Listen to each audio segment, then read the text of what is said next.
The sun is finally out. You feel like spring has arrived as we kick off Memorial Day weekend here in 2011. Cubs baseball on WGN. It's the Hyundai leadoff man, the Pirates and the Cubs, game one of a three-game series.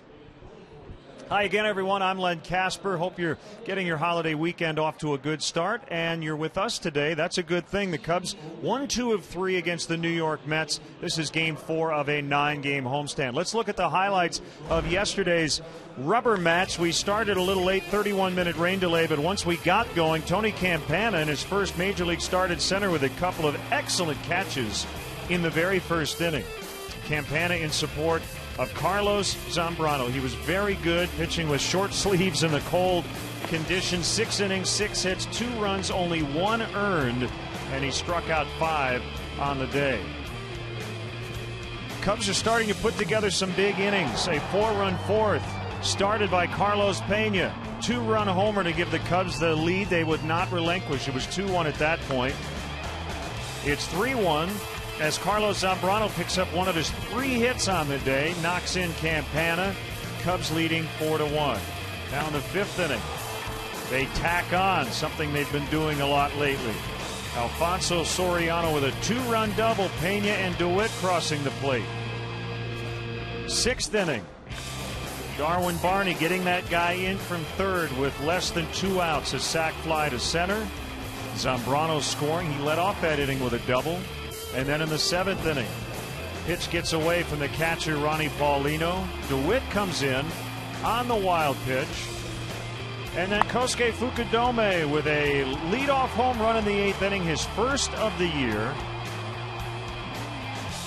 Cubs win 9-3. 5 of their last 7 wins have been by 6 or more runs. So Zambrano over Beato.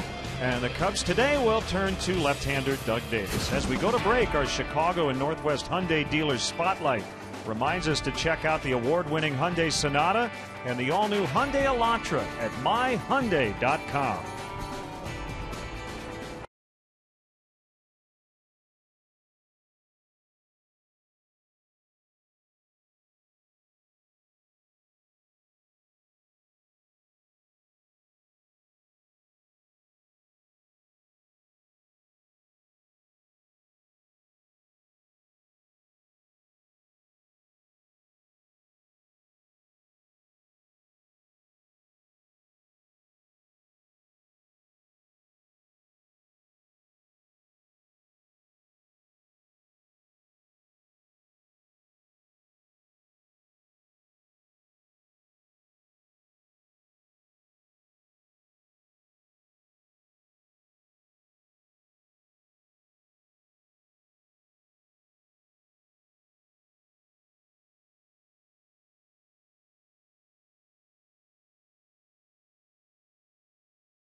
And we've got the catcher update. Steve Clevenger really hitting the ball well at AAA. You have Giovanni Soto They were rained out last night, so he'll make his rehab start tonight with Tennessee. And Michael Brenly with a couple of hits as Daytona stays hot. The Cubs are 36-12. They've won 9 in a row. Tony Campana, 3 hits in his first Major League start. We showed you those 2 catches in center field as well yesterday. He is back in the lineup today. Let's hear from his manager, Mike Quade. If he finds a way to get on base, for sure. He's got pretty good competition with Mr. Johnson, who's been playing so well.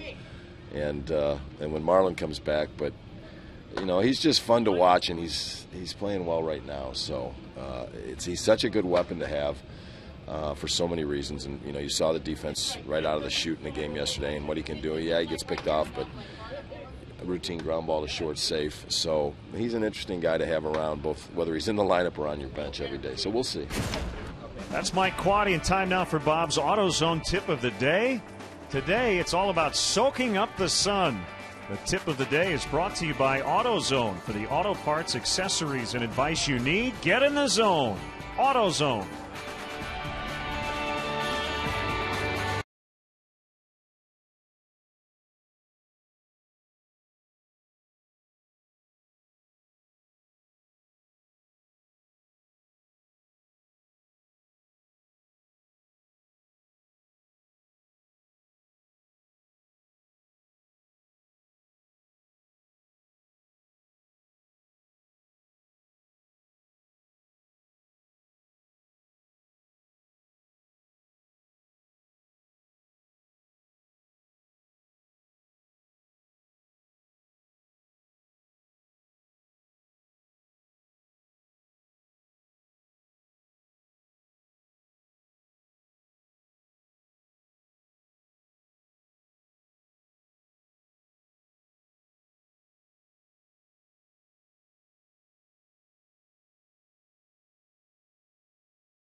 Brought to you by your Chicago and Northwest Indiana Hyundai dealers. Check out the award-winning Hyundai Sonata and the all-new Elantra at myhyundaichicago.com. Today's starting pitchers, Kevin Correa, in his first career opening day start, got the win here at Wrigley Field on April 1st. He's been very good on the road. Doug Davis has faced the Pirates a lot in his career, and this is his 3rd start overall with the Cubs. He comes in at 0-2. Should be fun. Nice day here at the ballpark. The sun is out, and the Cubs host the Pittsburgh Pirates next.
Live from the corner of Clark and Addison on a nice day here at Wrigley Field, we're set for Chicago Cubs baseball.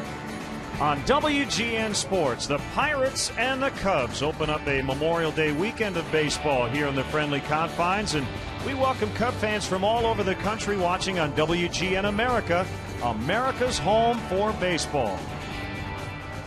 Hi again, everyone. Along with Bob Brenly, I'm Len Casper. Cool temperatures, wind blowing in, but it's so great to see the sun. Not sure how great it is to see the Pirates. In years past, we would have said that, but Bob, this is an improved team, and both teams come in tied for the same record. Yeah, I think if you had to think of pleasant surprises in baseball this year, teams that maybe have exceeded what you expected, certainly the Cleveland Indians would be at the top of that list, but the Pittsburgh Pirates, after their struggles in recent memory, off to a pretty decent start, considering it's the Pittsburgh Pirates. They're getting great pitching in the early going. And they've lost 3 in a row, but they're a game over 500 on the road. The big turnaround for them has been starting pitching. Last year they were dismal. This year they've been pretty good. You know, I think the Pirates made a concerted effort to improve their starting pitching, maybe improving some of the mechanics of the pitchers that they did have, adding some guys that complemented the players that were already there. We've had some issues with the Pirates offense. They've swung the bats well against our pitching. And the Cubs are 5-3 over their last 8. Their offense has been good. We've seen some big multiple run innings lately. Yeah, it's been really good to see them bunch their hits together. We've talked about it until the power stroke returns, and we're starting to see some signs of that, but you needed to bunch your offense together, get those hits in the same inning, and the Cubs have been able to do that. Kevin Correa, a right-hander against lefty Doug Davis. Now to the field, the Melodiers Chorus with our anthem. Ladies and gentlemen, at this time, please rise as this afternoon's colors are presented by the Marine All-Weather Fighter Attack Squadron 121.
Ladies and gentlemen, at this time, please remain standing. Kindly remove your caps and join the Melodiers Chorus as they honor America with our national anthem.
So we're ready. The Cubs hosting the Pirates. Tony Campana adding a little energy to this lineup. He's back in there today. We'll have the Cubs and Buccos next.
To you by Budweiser.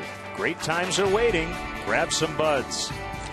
Pepsi Max, the official soft drink of Major League Baseball and your Chicago Cubs. 0 calories, maximum Pepsi taste. Ford, the newest vehicles on the road are now at your local Ford store.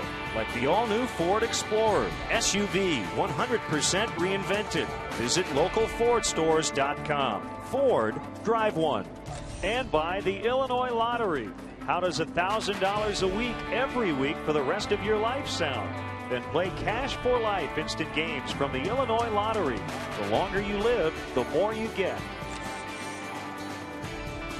Chicago Cubs baseball in high definition is brought to you by Xfinity, only from Comcast. Beautiful day for a flyover as we get into Memorial Day weekend. That's a lot what it sounded like when Nolan Ryan threw you a head-high fastball.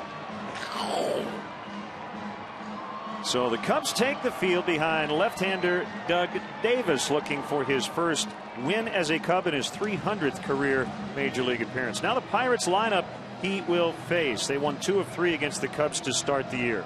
Jose Tabata leads off. Steve Pearce in for the injured Pedro Alvarez. Andrew McCutchen in center. Neil Walker at second. Those two guys have killed the Cubs. Matt Diaz in right. Snyder the catcher. You have Lyle Overbay at first. Former Cub Ronnie Cedeno with an excellent month of May after a tough month of April. And the pitcher Correa still without a hit. And let's check out how the Cubs take the field defensively today. Behind Doug Davis, brought to you by Pepsi Max, the official soft drink of Major League Baseball and your Chicago Cubs. 0 calories, maximum Pepsi taste. It'll be Soriano and Fukudome once again on the corners. Tony Campana with a couple of beautiful sliding catches in center field. Back in center again today.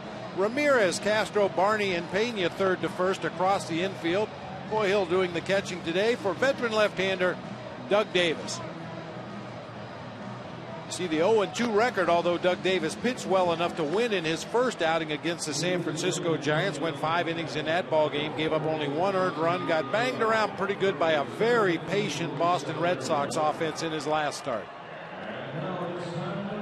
In his 15th year, Fieldin Culbreth, a native of South Carolina, will handle the plate. The crew chief is Gary Cedarstrom at first. Lance Barksdale is at second, and Adrian Johnson will man third.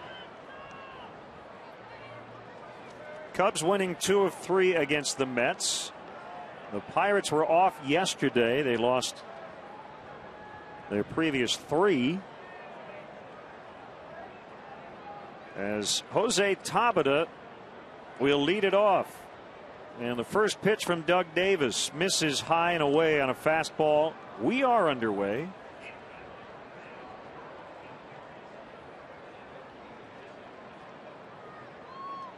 Pirates making a couple of alterations to their lineup here recently. They have struggled to score runs. Just 2 runs over their last 3 games, all losses. Tabata in that leadoff spot. Andrew McCutchen back in the 3 hole. 1-2 the count. Bertle made those changes a couple of days ago. I was just going to say, Len, it seems like the Pirates go as their second baseman and cleanup hitter Neil Walker goes.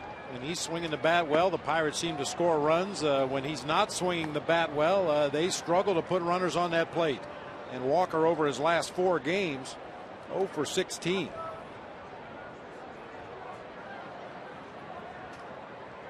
Long, slow windup by Davis, and a curveball is rocketed over the head of Starlin Castro and into left center for a base hit.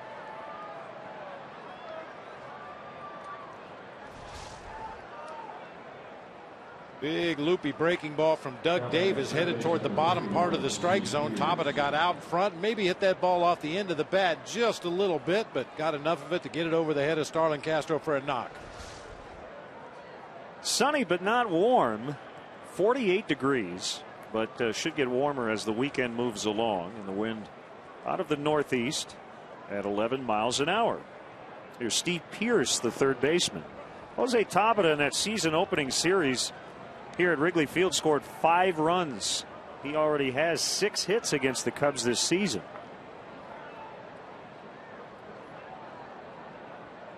And the Pirates don't run a whole lot, but Tabata is certainly a guy who's capable of stealing a base. 12 out of 15 on the season. 2-0 on the right-handed hitting. Steve Pearce. Mentioned Pedro Alvarez injured. He has a right quad issue, and he's on the disabled list.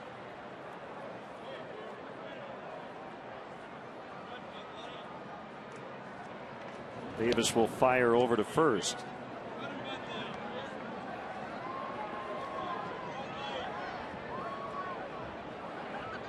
Career appearance number 300, career start number 280 for the veteran left-hander, 35-year-old Doug Davis. Slide step strike, 2-1, and Bob, the first of probably a few roster moves over the next couple of days, as veteran righty Rodrigo Lopez was acquired in a minor league deal from the Atlanta Braves yesterday and had his contract selected today from AAA Iowa.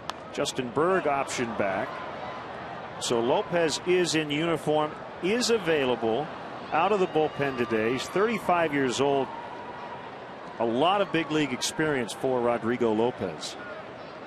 Some good, some not so good, but certainly a guy who's used to taking the ball and battling against major league teams. Hopefully he will be able to solidify the tail end of that rotation, if indeed he ends up in that rotation. Tabata will get second base without a throw, and meanwhile 3-2 on Pearce.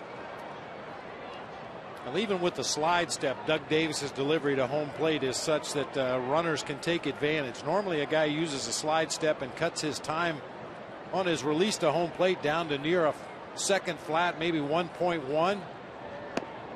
Swing and a miss for the first out. Even with the slide step, Doug Davis gives base runners an opportunity to steal if they get a good jump. That's his bread and butter. That's where he gets a lot of his outs, up there across the top of the strike zone, both with the cutter and the four-seam fastball. It's a lot of foul balls straight back, a lot of pop-ups when he's on top of his game up there at the top of the zone. That brings up Andrew McCutchen, the center fielder. has reached base in each of his last 18 games against the Cubs, make it 19. Tabata had to hold up to make sure that ball got through the infield, and they're at the corners with only one out. Next up, second baseman number 18, Neil Walker. And it will be Neil Walker coming up.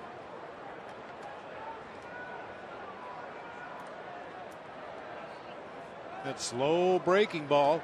That time McCutchen did a nice job of waiting. Top spin grounder just gets past Starlin Castro. Buccos have him on the corners here. Doug Davis looking for that ground ball to possibly get out of the inning. Walker, a switch hitter, had a game-winning grand slam on opening day here at Wrigley Field. He is 0 for his last 16. Coming into this one today.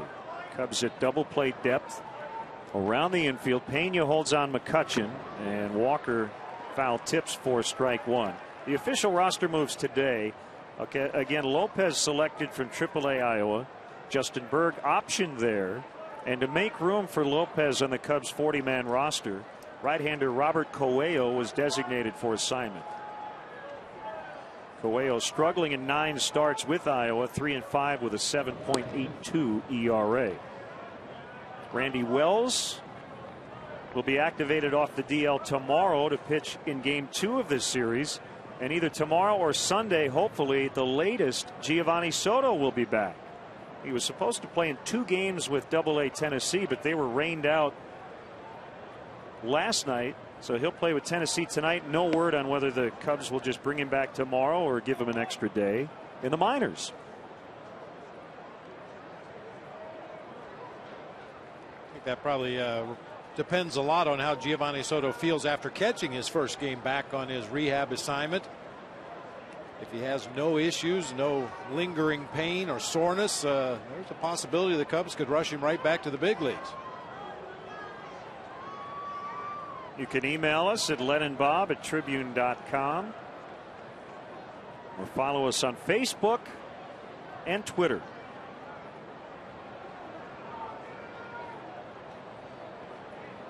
Doug Davis in some trouble here in the first inning. Is 1-1 to Neil Walker. A bouncer to third. Ramirez throw to the plate, and they will get Tabata. It looked to be kind of a minor collision there, but the runner took the brunt of it. Coy Hill tagging out Tabata. Not sure if he got hit in the face or what, but that is the second out of the inning. Well, maybe it's his leg. Seems to be pointing at his right ankle.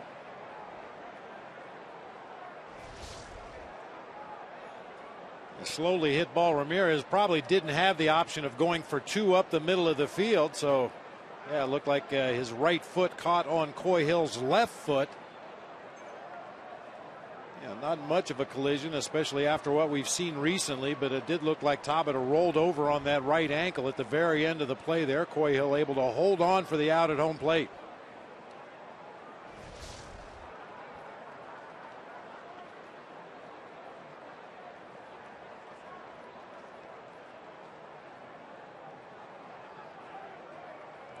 Tabata will head back to the dugout. Not sure if he'll be able to continue, but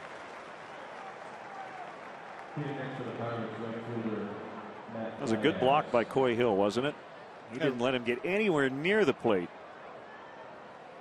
And a good throw from Ramirez on that particular play. Always dangerous when you're coming right down that third baseline. You got to get it either around or over that runner coming down the third baseline. That time Ramirez put it right on the money, so Coy Hill had enough time to prepare for contact.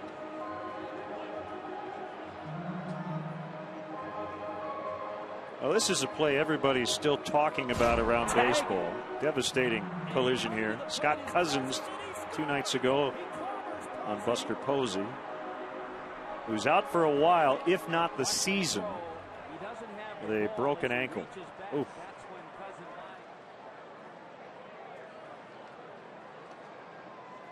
Boy, obviously hindsight is always 20/20, but a lot of mechanical things that Buster Posey could have done differently to possibly protect himself. But boy, in the heat of the moment, things are moving rather quickly, and you just try to do the best you can to catch that throw, block the plate, and apply a tag.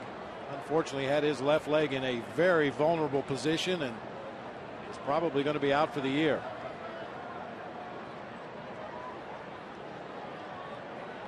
We'll see if Tabata continues. He's got a couple of minutes here before he has to go out to play left. As Matt Diaz digs in. First and second now after the fielder's choice by Neil Walker.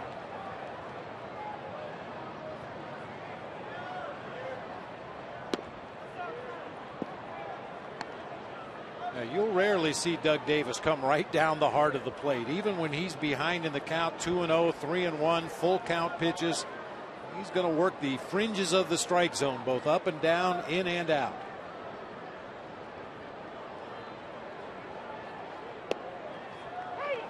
Called strike to make it 1-1.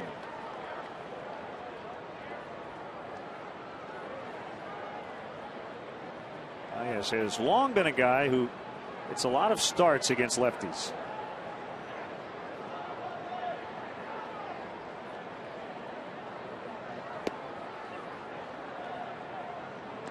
Two and one. You know, Len, I was asked why I felt that the Pirates were off to a much better start this year, especially on the road than in past seasons. And I really think it's part of it is the presence of a guy like Matt Diaz, Lyle Overbay, the first baseman, guys who really give you long professional at bats. They see a lot of pitches. They work a lot of deep counts. That's something that the younger Pirate players were lacking in the last couple seasons. Very aggressive swingers, got their at bats over with quickly, but with Diaz and Overbay, and to a lesser extent Chris Snyder, the catcher, some guys that know how to work an at bat.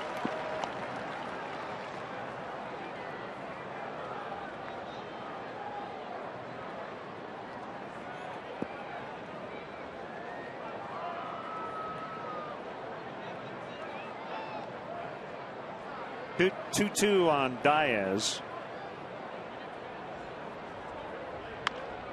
And a ground ball to Darwin Barney. This will end the inning. Doug Davis gives up 2 singles, but no runs, and the Cubs are coming up.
Soft drink of Major League Baseball in your Chicago Cubs. 0 calories. Maximum Pepsi taste. The Cubs all the way up to 5th in the National League in runs. Fukudome, Barney, and Castro at the top. Ramirez, Pena, and Soriano, the veterans, in the middle. Campana, Hill, and Davis at the bottom. Take a look at the Pirates defense. It looks like it will be Jose Tabata taking over in left field, Andrew McCutchen in center, Matt Diaz over in right field, Steve Pearce at third base. Former Cub Ronnie Cedeno, only 3 errors on the season. He's gone 33 straight games without making an error at shortstop. Neil Walker, the second baseman, the veteran Lyle Overbay over at first base.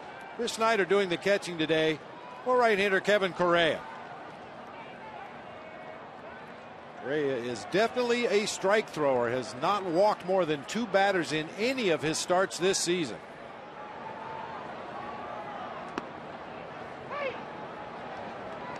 Jose Tabata did not take any warm-up tosses. He just got out to left field. It looked like they might have been taping that ankle. Kosuke with his first homer of the season yesterday in the 9-3 win over the Mets. Down in the count, 0-2. Correa is from San Diego, 30 years old, 6'3", 200 pounds, and started the season with a win on opening day here at Wrigley Field.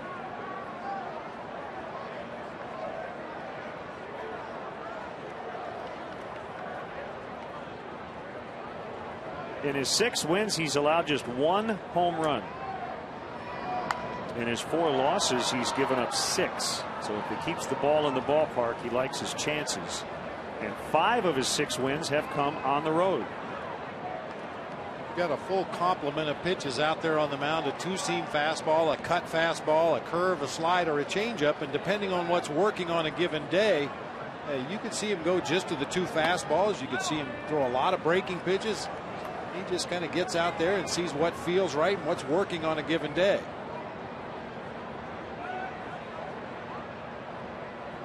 He's been a giant. He's pitched for his hometown Padres and now a Pirate after signing as a free agent in December. Kosuke wondering where that ball came from. It hit the top of the backstop and caromed right back toward the batter, which often happens.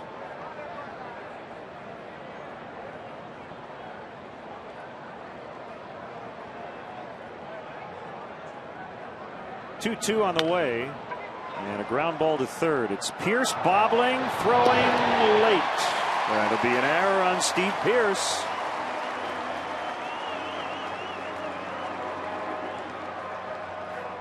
Well, the rhythm of that play was off right from the get-go. A little 2-hopper down to third base, but the second hop seemed to accelerate a little bit. Steve Pierce fielded it awkwardly and then couldn't find the handle. That second bounce right there kind of scooted back to his right. That really threw off the entire timing of the play, and Kosuke legs it out for the first base runner of the game for the Cubs. That's why you run them all out hard. Routine 2-hopper right at the third baseman at the cut of the grass. A lot of guys would just jog down to first base, 75%, conceding the out, but Kosuke did not do that. Darwin Barney comes in at .316 on the year. Only Alfonso Soriano has knocked in more runs on the team.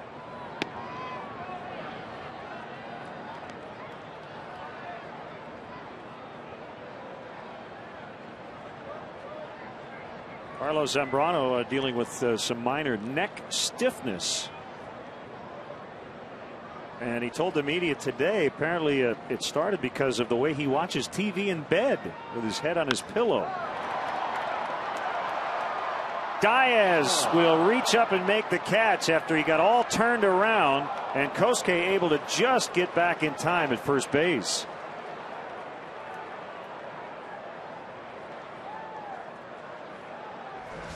It's either a really good play or a really lucky play by Matt Diaz. Got turned around, completely turned his back to home plate, but made a nice recovery and stuck that glove up there at the last instant to keep that ball from going all the way to the wall.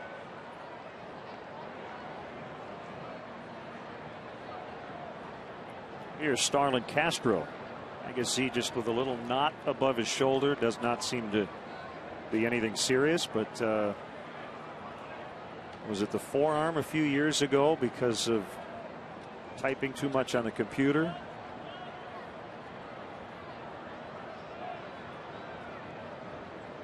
Finely tuned pro athlete.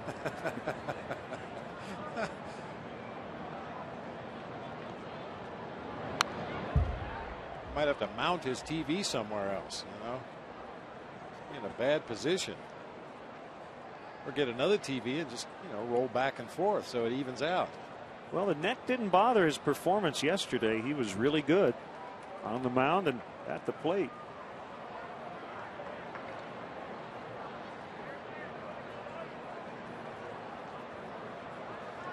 There comes the 0-1.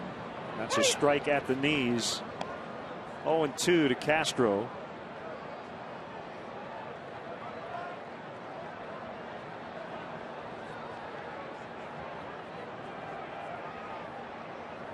The Cubs averaged 3.9 runs per game over their first 34. Over their last 14, they've averaged 5.9. That's a very significant difference. They've had some big innings, and they've had some blowout wins. First 6 weeks or so, Bob, it was a grind. Every win was a nail biter. And they have hit a few more home runs recently. You saw Carlos Pena there, who's been swinging a good power bat lately. Kosuke Fukudome with a home run in the ball game yesterday. But more than anything else, it's just been bunching their hits together and taking advantage of opposition mistakes.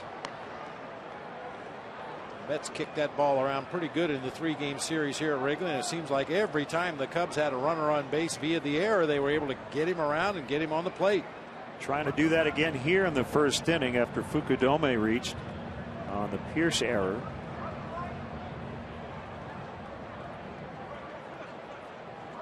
And Correa set at the belt and ready for a 1-2 pitch.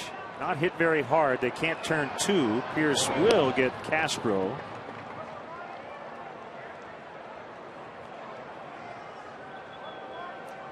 Third baseman, number 16, Aramis. And here comes a former Pirate, Aramis Ramirez. 2 outs, runner at second. Aramis battling some hamstring tightness. Was not in there yesterday, back in the lineup today. And still looking for his first home run since his only home run to date, way back on April 6th.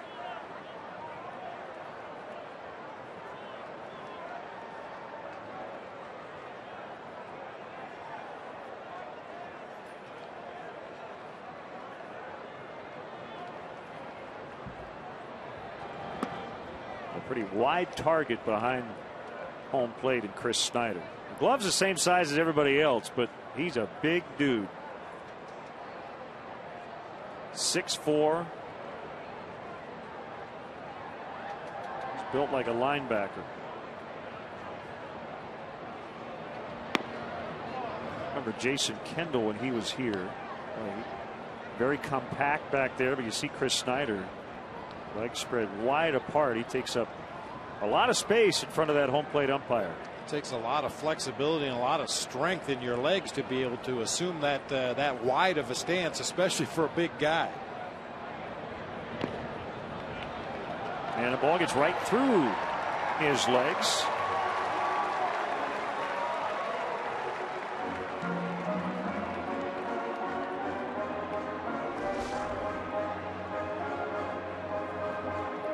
Lackadaisical effort to pick that ball in the dirt right there. Drop down to one shin guard. Normally the catcher drops down to both shin guards and plugs that 5-hole with the catcher's mitt, but that time it squirted through, allowing Kosuke to advance on to third.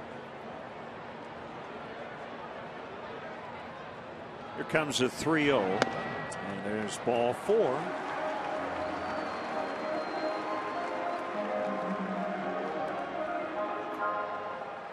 It'll bring up Carlos Pena, who hit the game-winning home run yesterday.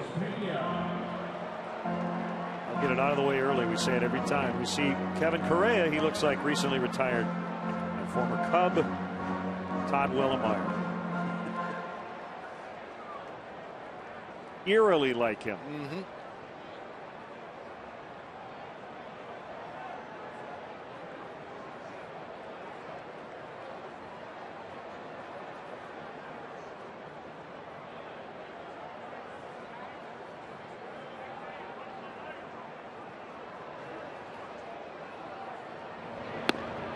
Strike to Pena on a breaking ball. Let's check out that 2-run homer.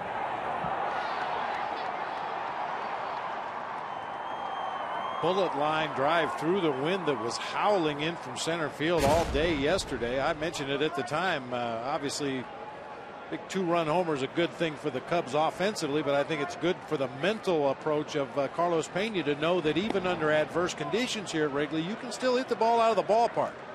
You just can't hit high, lazy fly balls. They have to be line drives.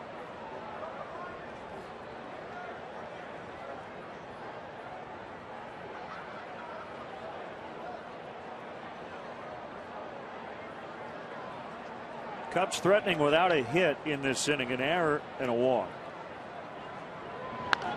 And a ground ball to Neil Walker, and that's the inning. Each team stranding a pair in the first inning. 0-0 from sunny Wrigley.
Chicago and around the country on WGN America to know that during every Cubs home game this season, if you go to channel 780 or high definition channel 1780, you can see a special multi-view presentation that shows you all of our different live camera angles here at Wrigley Field. It's pretty cool.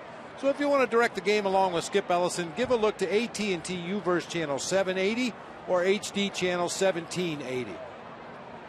Joe Paws back with his Bulls cap on. Well, a disappointing finish last night, but a great Bulls season.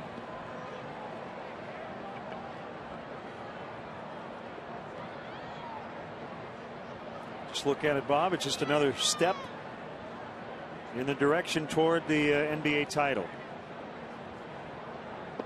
It's just the finality of the whole thing. Anytime you're in a playoff situation and you don't get to the ultimate goal, that last game is such a shock to the system.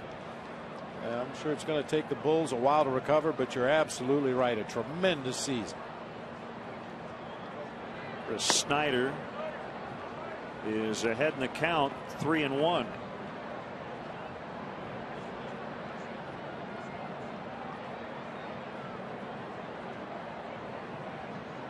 Lyle Overbay on deck, hitting 7th against the lefty today. And he'll bat with a leadoff man at first base. Pretty good chance. Chris Snyder is not a threat to steal. He has attempted 3 in his career. He has not yet been successful. And there was an interesting story online on the Wall Street Journal website. They contacted our friends from Stats to discover that Snyder has the 4th most career plate appearances, over 2,000, without a stolen base. As far back as Stats can go, the record is Russ Nixon for most career plate appearances without a steal, 2,714. Now Cecil Fielder went the first 4,360 plate appearances without one. Finally got one in 1996. And after that game, the home team that day, the Minnesota Twins, as that ball is turned on by Overbay, and Snyder will end up at third.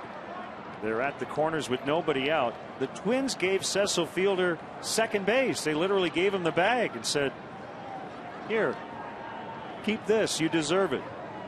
Worked hard to get it. Yeah, he would get one more steal that year and finish his career with 2. Lyle Overbay does a nice job of waiting on the slow curveball from Doug Davis, banks it down into that right field corner, and even though he hasn't stolen a base, Chris Snyder shows pretty good base running ability, turning that corner and advancing on to third.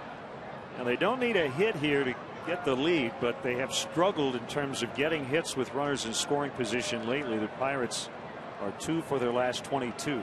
Cedeno bunts, and it's a hard one, and a little bobble, safe, bases loaded, as Cedeno with good wheels will get to first. It's a sacrifice for him and an error on Doug Davis.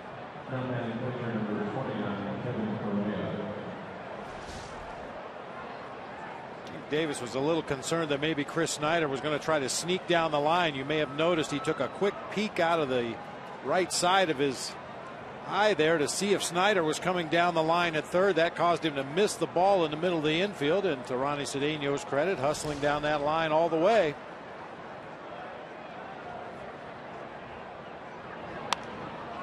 Correa pops it foul, out of play without a hit this season.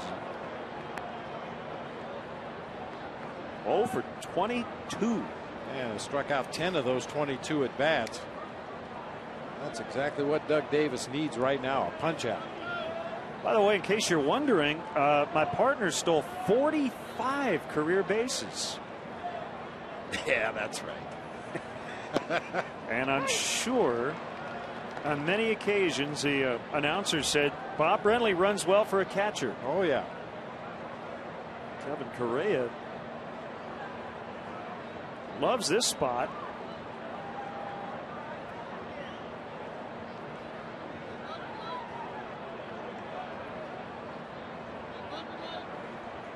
Davis needs a strikeout, 1 and 2.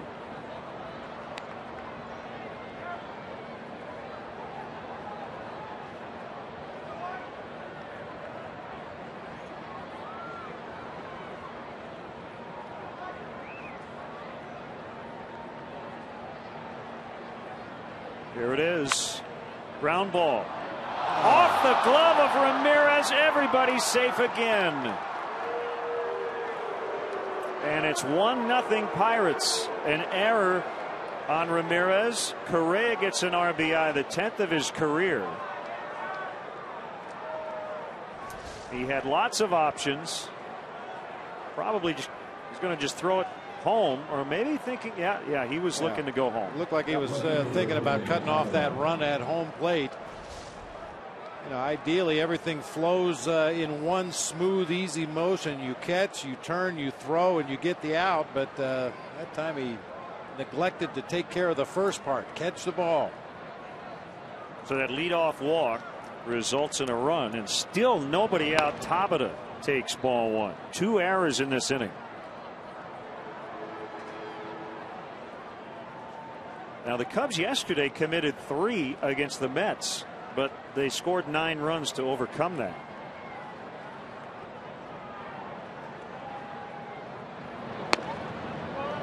Two and 0.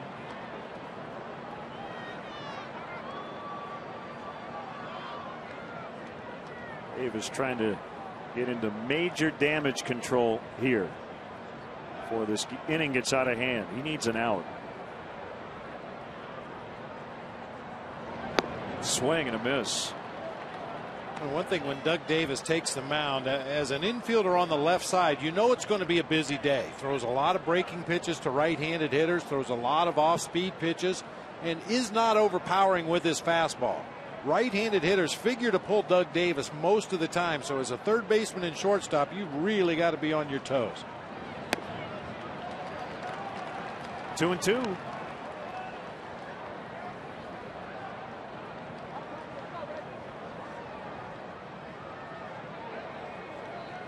Much experience for Tabata against Davis, but a perfect 3 for 3.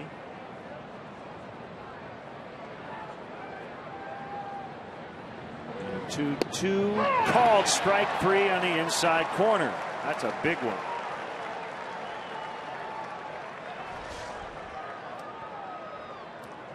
And I've gotten the benefit of the doubt here. Coy Hill was set up on the inside corner, just off of that corner, but a nice catch and frame. Giving home plate umpire Field and Culberth a real good look at that fastball that was just a little bit off the plate. Double play gets him out of the inning with only 1 run allowed. Here's Pierce. He fanned his first time up.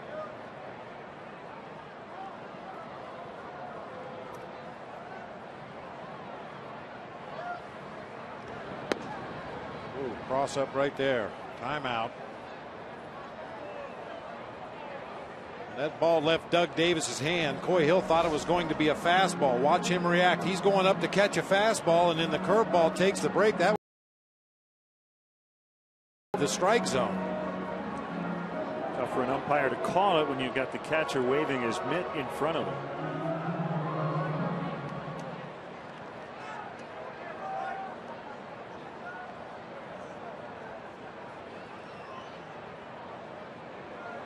Pierce is from Lakeland, Florida.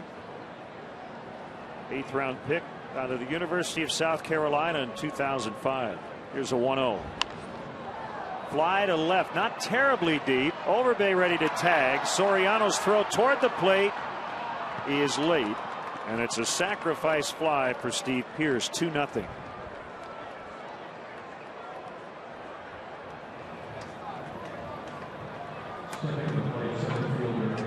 The new Bud Light Bleachers Series provides fans with exciting new opportunities in the Bud Light Bleachers this season, including free T-shirt Mondays, $3 12-ounce draft Bud and Bud Light Tuesday nights, and $1 Vienna Beef Hot Dog Wednesdays. Tuesday night special also available in select locations in the seating bowl. For more info and to purchase tickets, visit Cubs.com.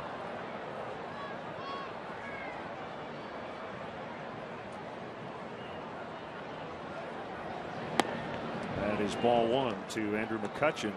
And we will be in the bleachers Monday on Memorial Day as the Astros come in the Passion T-shirts, which were designed by Coy Hill in honor of number 10, Ron Santo, will be given out to the bleacherites. So make sure you come on out. There are still some seats available, and it's going to be hot. It's going to be a great day to be out in the bleachers. We will be broadcasting from the Bud Light bleachers on Monday afternoon. They have taken the RBI away from Correa on that ground ball to third, the error committed by Ramirez. 2-1 on McCutchen. I think the official scorer saw exactly what we did, that Ramirez was preparing to throw the ball home to cut off that run. Had he been preparing to throw to second base, then you could see why Correa would be awarded an RBI, but because Ramirez was trying to go home with that throw, that would have cut the run off, and no RBI given to Correa. Big swing by McCutchen. 2-2.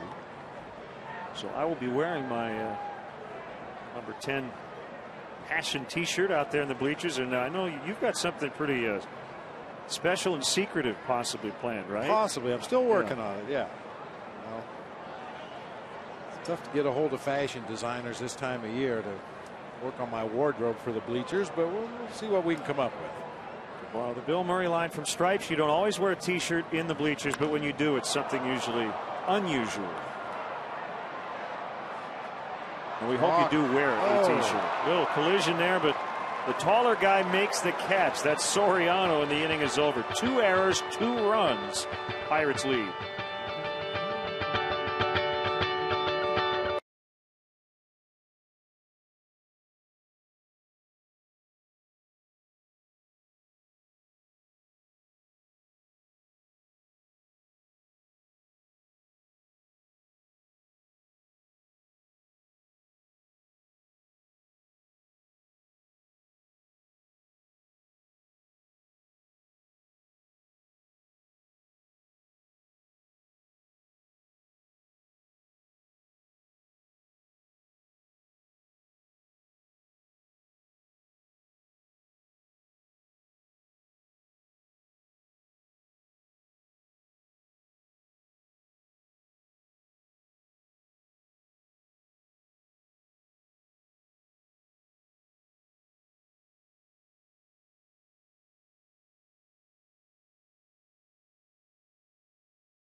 Log on to WGNTV.com right now and click on the WGN Sports Game Zone banner to connect to all the up-to-the-minute stats and information while you're watching at home. Game Zone is sponsored by The Great Escape, pools, patio sets, play sets, hot tubs, and more. I want to send out best wishes to Jack Stedman and Ruth Ann Fleeta, who watch Cubs baseball on WGN America every chance they get in Key West, Florida. Oh, yes. Hope you're doing well. That's a good place to watch Cubs baseball.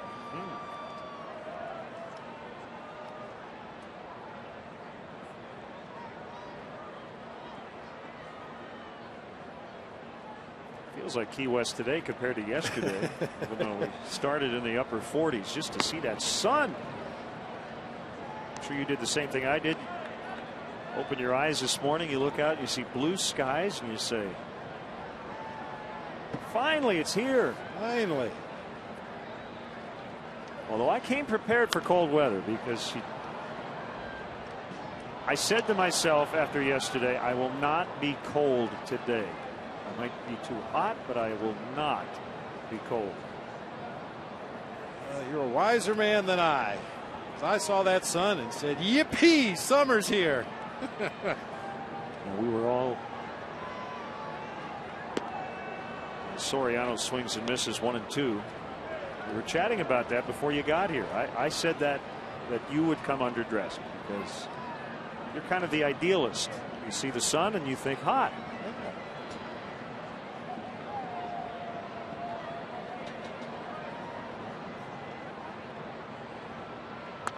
Fouled back. Still 1 and 2 on Soriano. I had to Google it to see what it was. I typed in ball of fire in sky and it said that's the sun. It keeps our planet warm. So I figured, good enough for me. Yeah. Because we have not seen much of the sun this spring.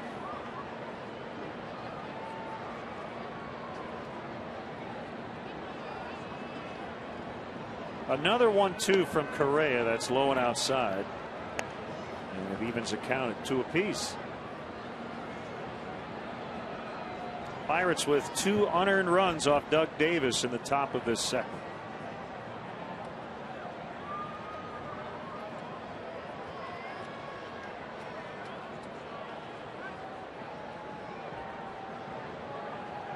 But Correa wanted a slider. Like he wanted to throw it in, though, right at Soriano and break it over the inside corner. I was watching Chris Snyder go through the series of signs there, and he hung every finger for every pitch that Kevin Correa throws, both in and out, and ultimately he wanted to throw that slider kind of at the body of Alfonso Soriano and try to break it over the inside corner of the plate.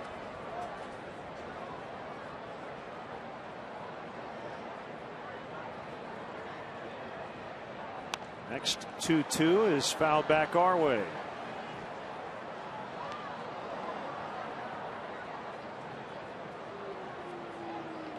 Only game in the majors this afternoon. Everything else later under the lights.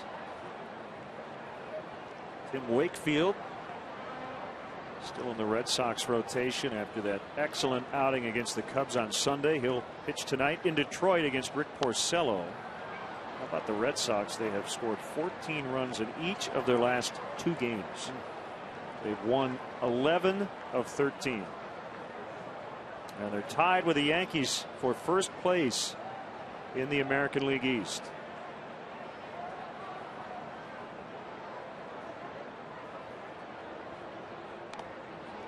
Is that a fishing hook on her hat? We had the fish on the hat the other day.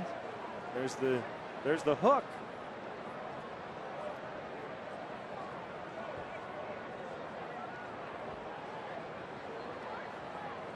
You never know when you're going to be driving by a pond and that field. Boy, it looks fishy out there. Foul tip. Strike 3. First strikeout for Correa. Battling at bat that time by Soriano, fouling off a lot of tough pitches, but ultimately Correa with a cut fastball at 88 just slid off the outside corner enough to get the swing and a miss from Soriano.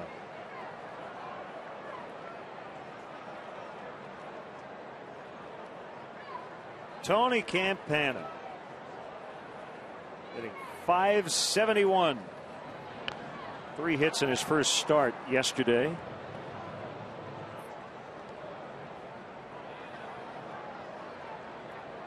Hey, Cub fans, make sure you check out our WGN Baseball blog on WGNTV.com. I've got a post on all the injury news of the day. We have game notes from Stats, video of Dennis Savard singing The Stretch, and much more. WGNTV.com.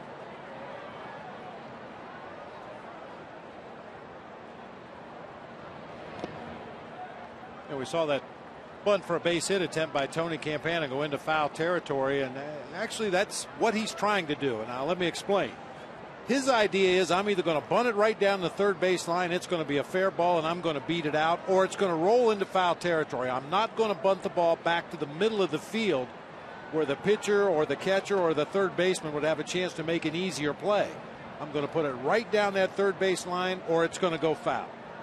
That's what the bunters for base hits, that's what they try to do, put it right on the line. Yeah, he went around. Call made by Adrian Johnson at third, and it's 1-2. Great baseball website, MLB Nation or Baseball Nation. It's MLB.SBNation.com. They had a funny line about Tony Campana today. If David Eckstein and Kerry Strug gave birth to a son and he somehow made his way onto a major league roster, he still wouldn't be as scrappy as Tony Campana. Kerry Strug, the gymnast. And I guess under the definition of scrappy in the baseball dictionary would be David Eckstein's picture.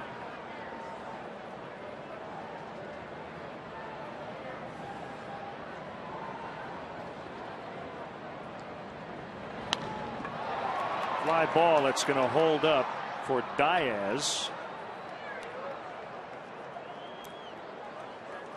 I'm talking to Tony before the ball game today. He gets dozens of emails after every game from all of his former teammates in the minor leagues with the Cubs system. They are closely and attentively following every at bat, every play he's involved with. He was one of the more popular players in the entire Cubs organization, and all of his former teammates are really pulling hard for Tony.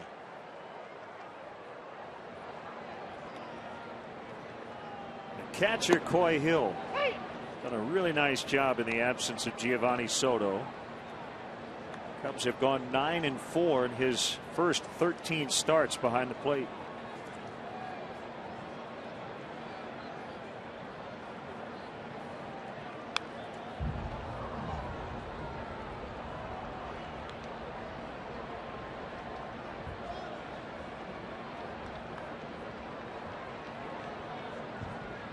How did they get into the ballpark? Well, we welcome any fans.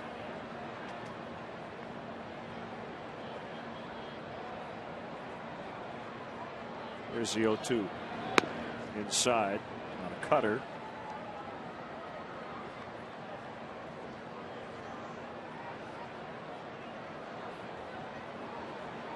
Pitcher Doug Davis on deck. Correa working with an early 2-0 lead as he looks for his 6th win on the road this season. He's the only pitcher in the majors with 5 road wins.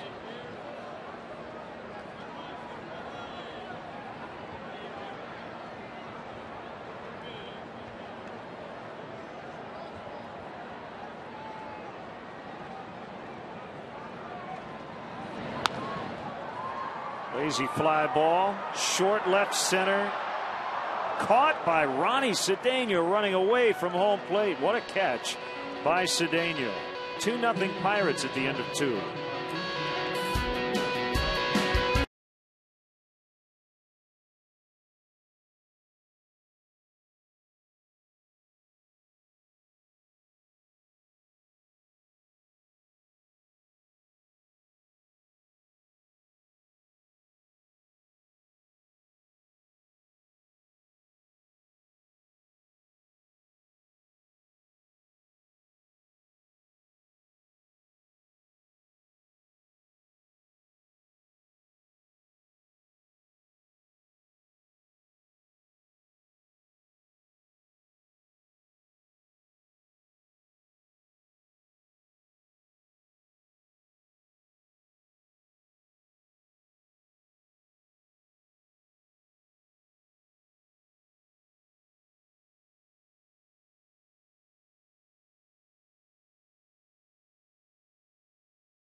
dominated this Pirates team, but that has changed quite a bit over the last couple of years. The Cubs went 27-6 against the Pirates between September of 07 and September of 09, but they've lost 14 of their last 20. Including last year, the Cubs went 5-10 against a team that lost 105 games. I have to correct myself, Len, since I've been made fun of. I said that Tony Campana gets a lot of emails after every ball game from his former teammates, and I've been told it's text messages, Fred Flintstone. He doesn't email, only text? I guess. I don't know. I thought I was pretty hip with the emails. So, were you texted the correction or emailed? Of course. Texted. At least you didn't say he was faxed. Yeah. He got some letters from former teammates.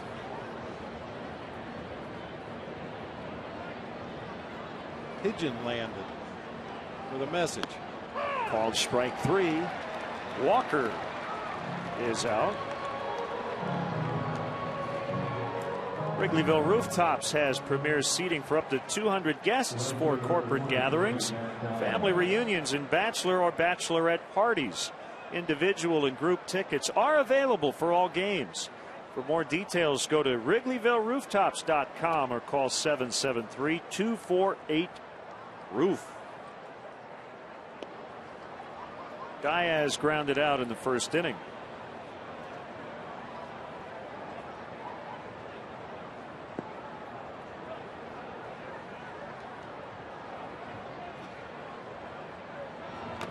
Foul tip. Mark Burley and Kyle Drabek tonight. White Sox and the Blue Jays from Toronto. The White Sox have won 13 of their last 19. They're within 4 games of 500.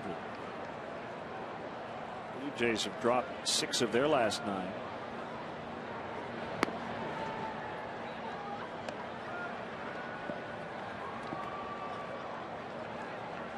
Good matchup in Tampa Bay. Cleveland leading the AL Central by 6, and the Rays are just a game and a half out in the East. Josh Tomlin and David Price tonight.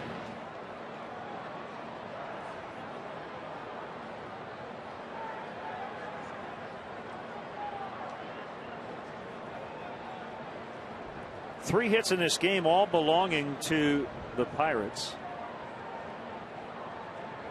We've seen a combined 3 errors, 2 by the Cubs, leading to 2 unearned runs.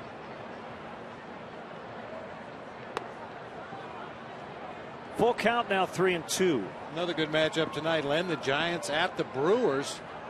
Tim Lincecum against Sean Markham. One of those guys has 6 wins.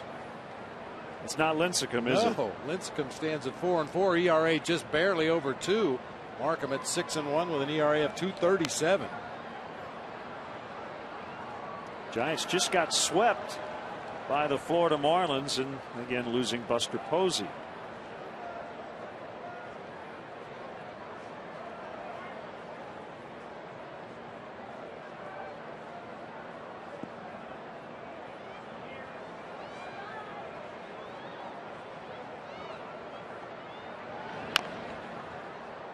That'll be foul. Picked up by the third base coach, Nick Leyva, former Phillies manager.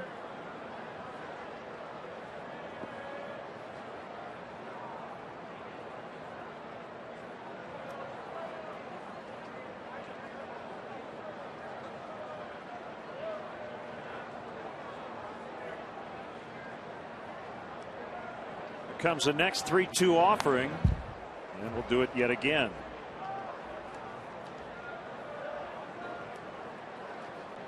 This is something that troubled Doug Davis rather throughout his career.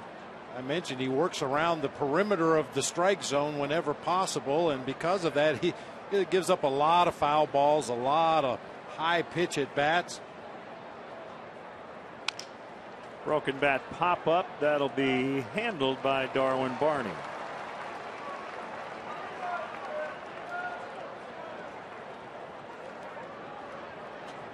The other little subtle thing about Darwin Barney,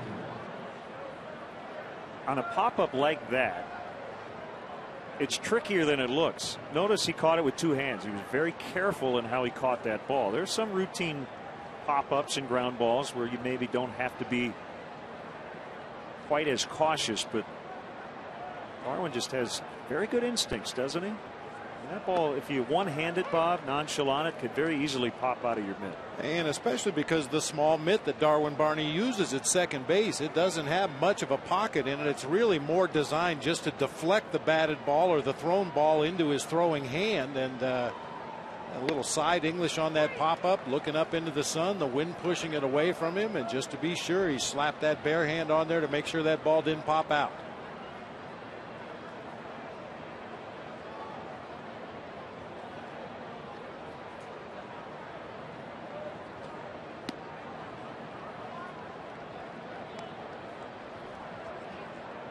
One and two to Snyder, who walked and scored in the second. That was a leadoff free pass.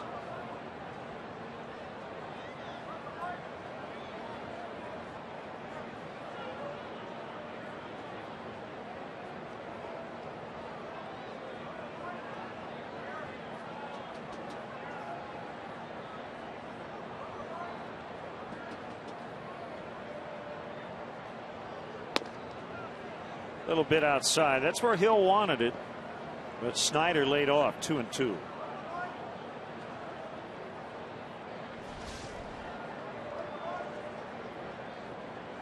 Kind of a vintage pitch from Doug Davis ahead in the count, isn't it? Just try to lead the guy out of the strike zone. Pena battling the sun, and he makes a catch. Two hands on it. As Davis works a 1-2-3 third inning. 2-zip Pirates.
Sponsored in part by Mega Millions and now Powerball from the Illinois Lottery. Tonight's Mega Millions jackpot is $35 million, while Saturday's Powerball jackpot sits at $171 million. Kind of day you want to be in the sun. Kevin Correa leading Doug Davis 2-0. He will face Davis, who is right-handed. Protects that pitching elbow with an elbow guard. And takes a strike. Doug has never been known as a strong hitter. 084 in his career. 4 doubles, 2 triples, and 13 RBIs.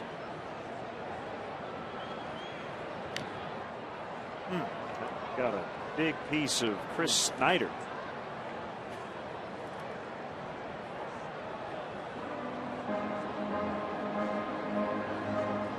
pitching's easy. Oh, man. Oh. He had that left arm extended for that pitch. It was up in the zone, left that rib cage entirely exposed, and that's where the ball hit him. If there is 1 square millimeter of body space that's not covered by a pad, that's where the foul ball is going to hit you.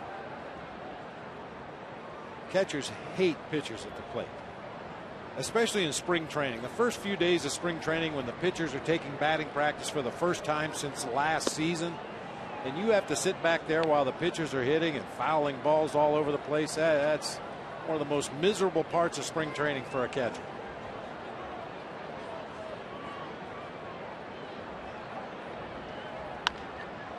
Bounce back to Correa. He'll lob toss it to the first baseman Overbay. So first time through the order, Correa has allowed a walk. That's it. Another man reached on an error. And that guy's at the plate, Kosuke Fukudome.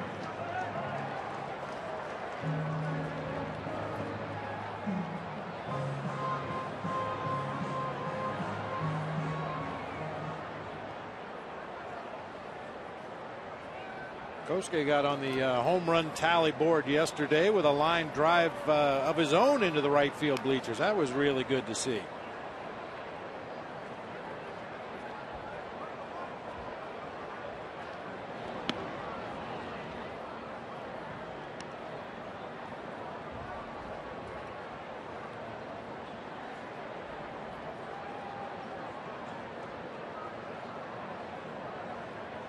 A wind in the 1-0 pitch.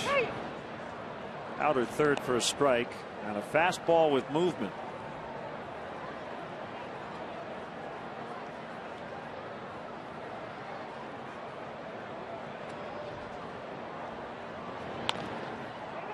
Ground ball in the hole at second base. Walker's got to hurry, and he got it.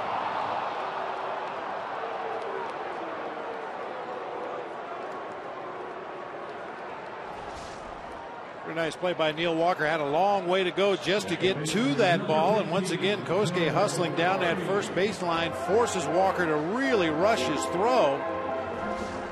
Just in time to get Fukudome at first base.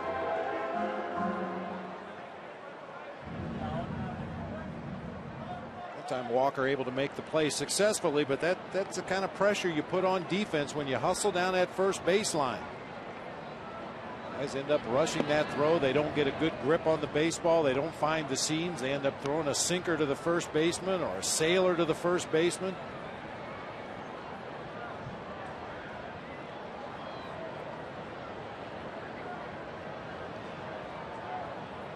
Barney with that bat waggle as he gets ready to hit.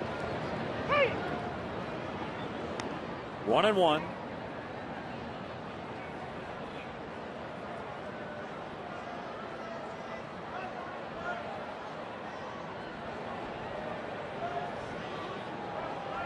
Correa, last 2 times here at Wrigley Field, has won, allowing just 2 earned runs over 12 innings, and he was cruising through the first 3 today as Cedeno makes a catch at foul ground. 2-0 Pirates.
Lefty against lefty as Doug Davis deals a strike to Lyle Overbay. 2 unearned runs for the Pirates in the second inning.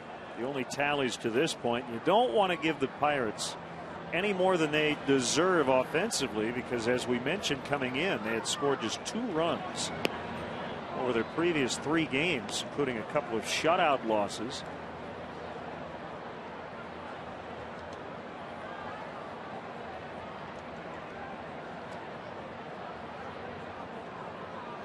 Overbay with an open stance. Drives that ball to straightaway center, but Tony Campana is on the spot. We will be recording a new weekly podcast later this weekend. And they gave you a little extra hair, Fred. I like it. I like it. Go to WGNTV.com to check it out. Please tell me that's not what you're going to wear in the bleachers on Monday. Stay tuned. I think there are several state laws against a guy my age wearing a loincloth to the bleachers. 1-1 on Ronnie Cedeno. Really struggled to start this season. Hit just 192 in April, but he's at 313 so far in May. There's Barney. You've got Fred and Barney.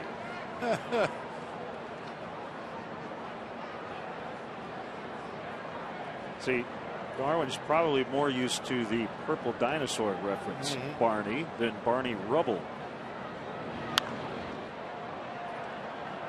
And Darwin said when he was in college, he used to really take a lot of razzing on the road. Fans would bring boom boxes and play the theme song. He took it very good naturedly and then went out and whipped their butts. That's what he's used to doing.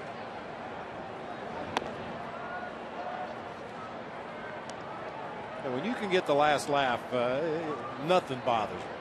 When you end up on the winning side and the fans have to drag that big old boombox back to the car after the game, and you're celebrating with your teammates on the middle of the field, you get the last laugh.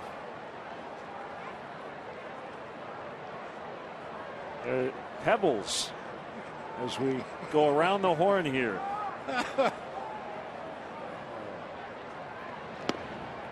Ball 4. I'll tell you that's a good at bat for Ronnie Cedeno. Taking more walks this month. Boy, there are about 2 or 3 pitches in that at bat that I think previously we would have saw him go after, would have seen him go after, and he didn't.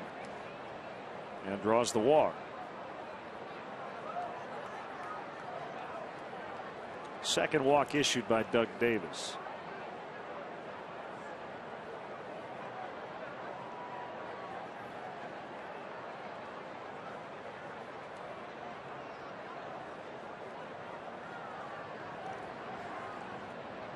Correa with 4 sacrifice bunts already this season will be asked to move Cedeno up to second base here in this situation. Ramirez starting to creep in at third base. Pena will charge after holding on Cedeno at first.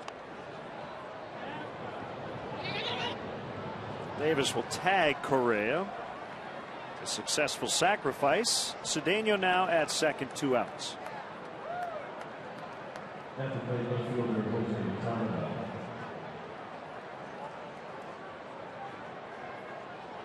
There's Tabata, who was thrown out at the plate after singling and stealing a base.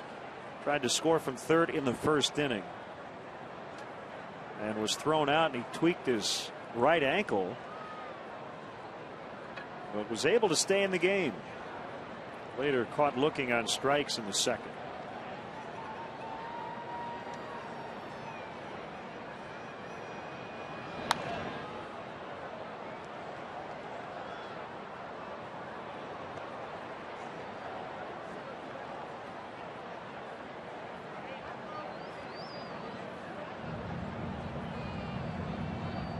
Talking about the Pirates on the road, what a turnaround it has been.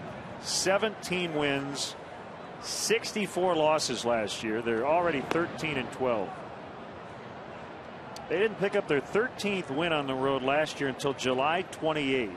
Their 14th win came over a month later, the final day of August.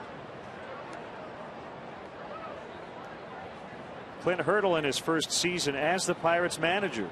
And I think the word accountability is a good one in terms of the theme under Clint Hurdle. He has already benched a couple of guys for failing to run out balls. Ronnie Cedeno grabbed a seat in April after not running out a ground ball he thought was foul. Andrew McCutchen earlier this month, after a drop third strike, didn't attempt to run to first base. It's one thing to single out a bench player or a bit player, what have you, but when it's your best player, that really makes a point. That carries a lot of weight. Yeah. And McCutchen afterwards said he was frustrated and should have run to first base, so he didn't seem to have a problem with the punishment. Wasn't in the lineup the next day.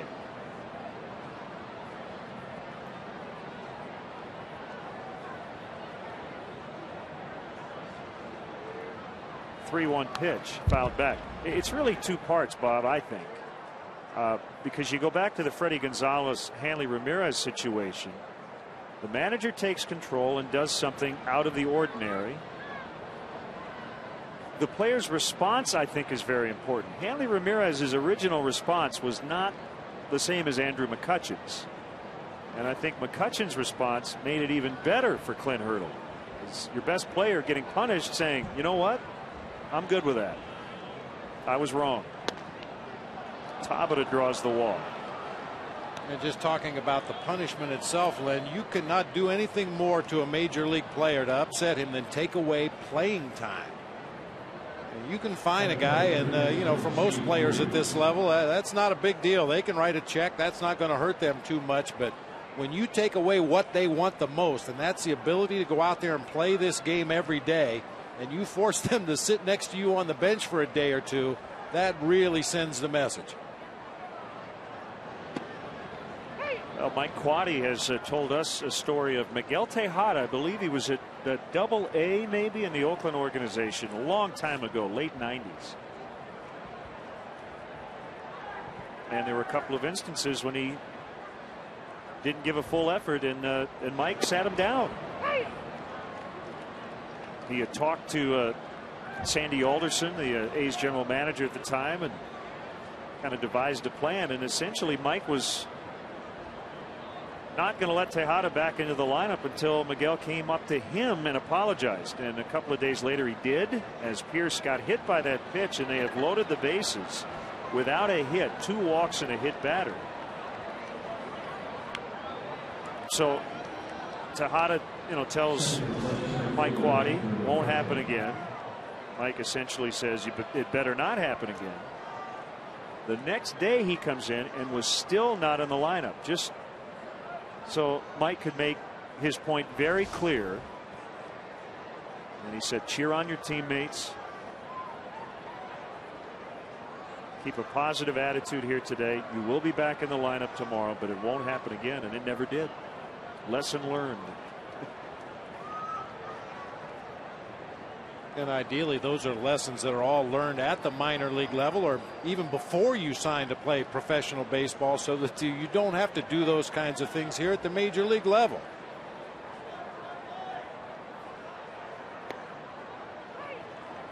Yeah, Mike said you could tell Tejada was pretty shaken up about it.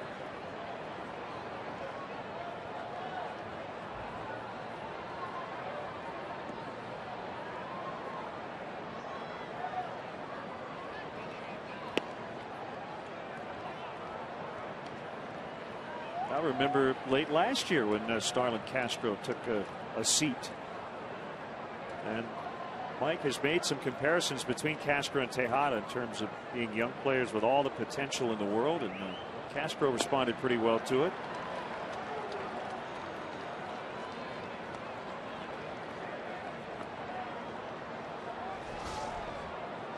Which again, working the edges of the zone. Little cut fastball, started off the plate away, working its way back toward that outside corner. Just keep it out of the middle. 2-2 to McCutchen. And when Davis does miss his spot, generally he's going to miss in his favor. If he's trying to hit the outside corner with a fastball, he's going to miss further away. He's not going to leave it over the heart of the plate. If he tries to spot that inside corner with a cut fastball or a slider and he misses, he's going to either miss in the dirt or further off the plate inside. Know a newborn Cubs fan? The Newborn Fan Club is the perfect gift to showcase what it means to be a Cub for life. Receive a customized photo announcing the birth on the Wrigley Field marquee, a Cubs birth certificate, Cubs baby stocking cap, and a Cubs Rookie of the Year onesie. Perfect for parents and friends alike. Visit Cubs.com for more info and to sign up today. Post Cubs birth certificate if you ever become president. And you'll be good to go. That's as official as it gets. That's right. 3-2, the runners will be going with 2 outs.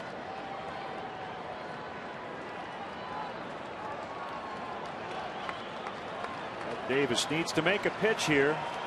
His team already trailing 2-0. There go the runners, and a foul pop.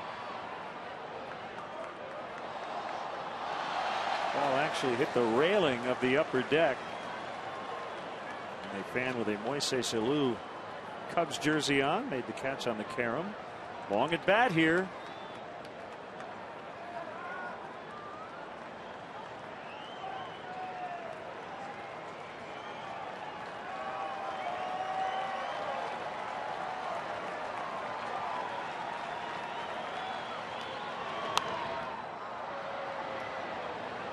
Talked about it at the top of the show. When Doug Davis is on his game, you'll see a lot of foul balls, and we've seen a boatload of them already in this game from the Pirates hitters.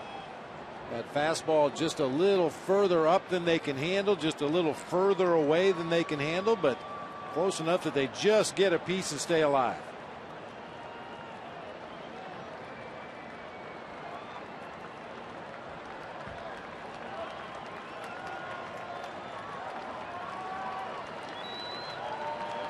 Another payoff pitch. Ball 4. He forces in a run. 3 walks and a hit batter in this inning, and they get a run without a hit, and it's 3-0. After a series of pitches up and away, he tries to bury a cutter down and in, but McCutchen picked it up right out of Doug Davis's hand and did not offer. Mark Riggins will head out, and it looks like Scott Maine is going to get loose.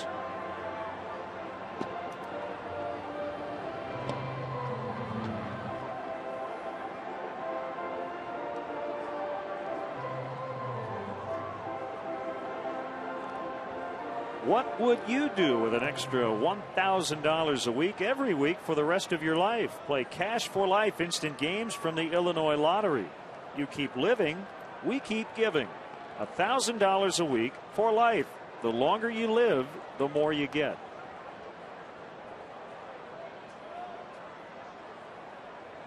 Pretty critical moment in this game. The Cubs are down 3-0, and the Pirates have their cleanup man at the plate with the bases loaded.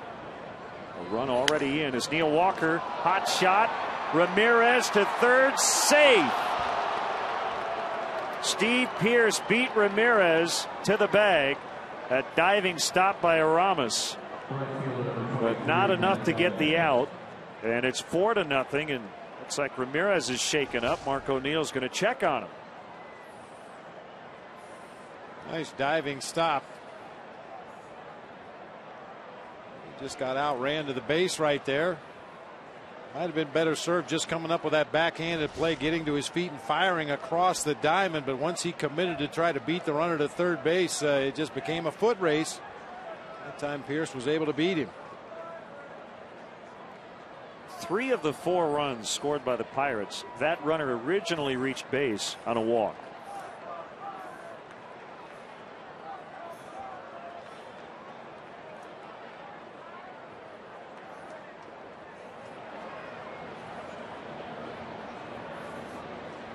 That's the first hit of the inning.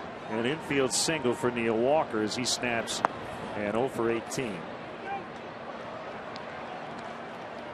One strike to Diaz. Casey Coleman available in the bullpen today after a short start in his last outing against the Mets.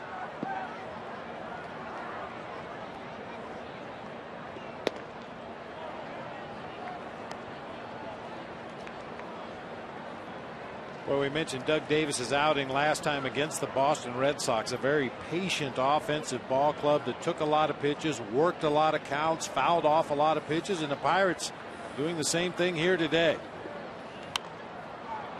A blooper in a shallow right. Fukudome will make the grab on the move, and that will end the inning.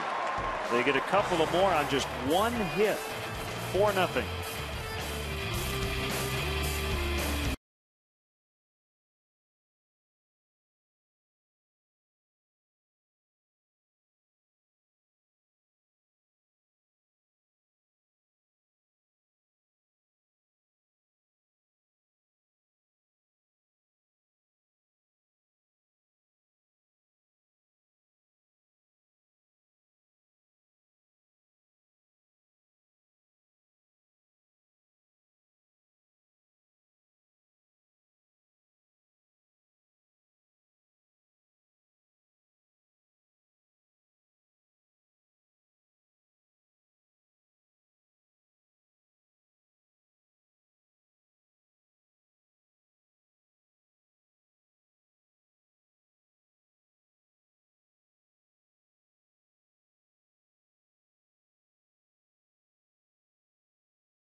Today, and Ron Santo a perfect 10 is out. Rich Wolf and Pat Hughes compiling some great stories about number 10. You can go to santofilms.com and it will ship Thursday for Father's Day. Make sure you get Santo a perfect 10. According to a Cubs insider on Twitter, Cubs have won their last 3 games on Pat's birthday. How about that? Have to come from behind to make it 4 in a row. Well, I hope I get the line right. Pat said Ben Scully once told him there are 3 different stages in life. You're young, you're middle-aged, and then it's you look outstanding. Pat's starting to wonder if he's getting near that. You know, hey, you look great. He's a very young 56. Let's put it that way. Yes, he is. Still shoots hoops on the road, finds a place, either an outdoor park or an indoor gymnasium to go shoot some baskets every day, get a good workout in. I know he eats a lot better than I do. Loves his veggies. Yes, he does.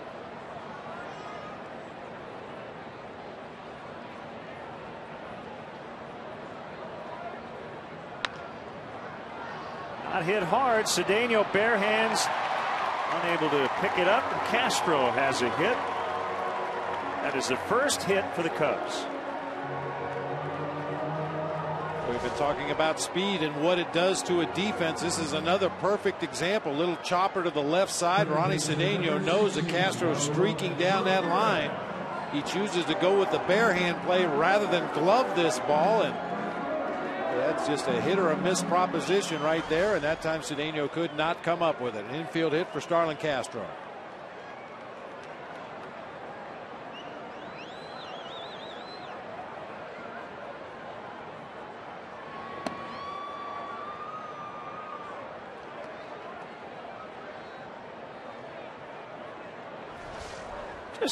Just note right there, and Starlin knew that Cedeno had overrun the ball. If Steve Pearce, the third baseman, had picked it up and thrown to first behind Castro, they could have tagged him out. I just mention that because, you know, a lot of times on that infield hit, the guy will just run straight through. But once you make any sort of commitment towards second base, you are free game, fair game. Considered rounding the base. Yep. But again, he did it on purpose because he knew the ball got past the shortstop. So for all you youngsters out there, just keep that in mind. Ramirez will be retired by Cedeno. Hey fans, don't miss the action as the Cubs host the Astros on Memorial Day this Monday at Wrigley Field. Game time is 1:20, but be sure to arrive early. The first 10,000 fans will receive a Cubs compressed t-shirt, compliments of Constellation Energy, the energy provider to Wrigley Field. Visit Constellation.com to learn what you can save.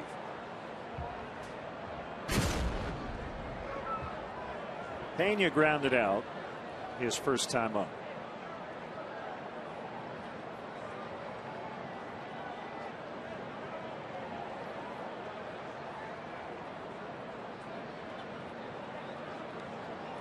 Phillies and Mets tonight. Roy Oswalt and Chris Capuano from Citi Field.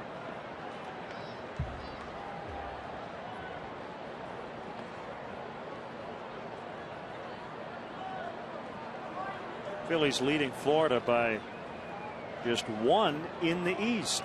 Phillies at 31-19, best record in the league. The Marlins, coming off their sweep in San Francisco, are 29-19.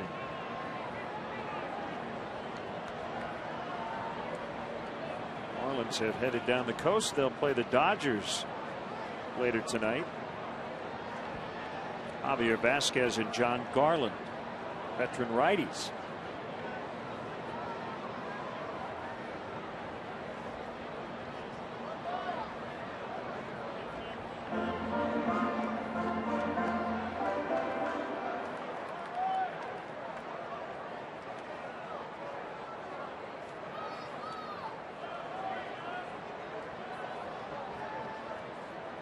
The kick and the 1-0 pitch. Floated into center. McCutchen got a late break. That'll be a base hit for Carlos Pena.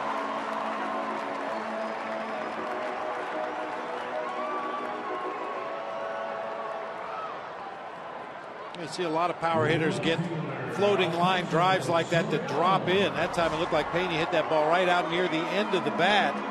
And when a big power hitter takes a full swing and then hits a ball off the end of the bat, it just gets out to the outfield and dies. But as an outfielder, you have to respect the swing. That time McCutchen held his ground in center field. When the ball started to die in front of him, he could do nothing but come in and play it on a hop.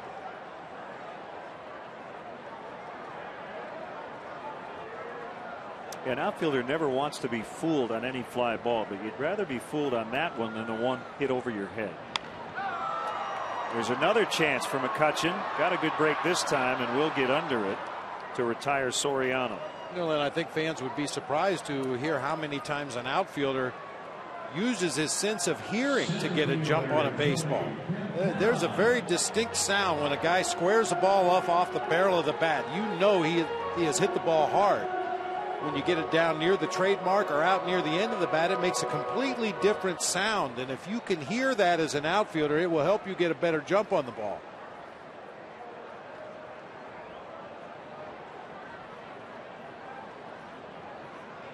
That's why outfielders always got great jumps up in Montreal, because there was never any crowd noise.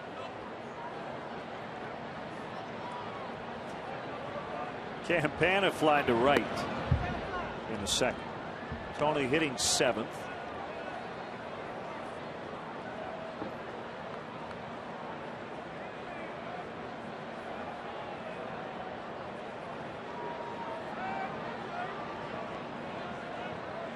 Johnson less than 100%. Hopefully we'll be ready to go tomorrow against the lefty Mahalam. That's wide of third. Tovar protecting his colleague Andy Lane. He's working with Casey Coleman in the bullpen.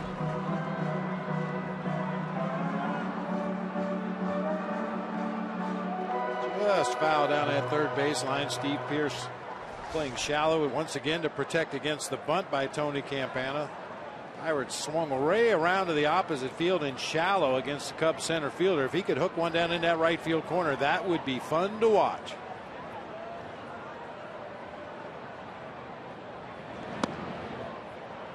Inside, it's 2-1. Paul Mahalam tomorrow 1-7, but with a 3.65 ERA.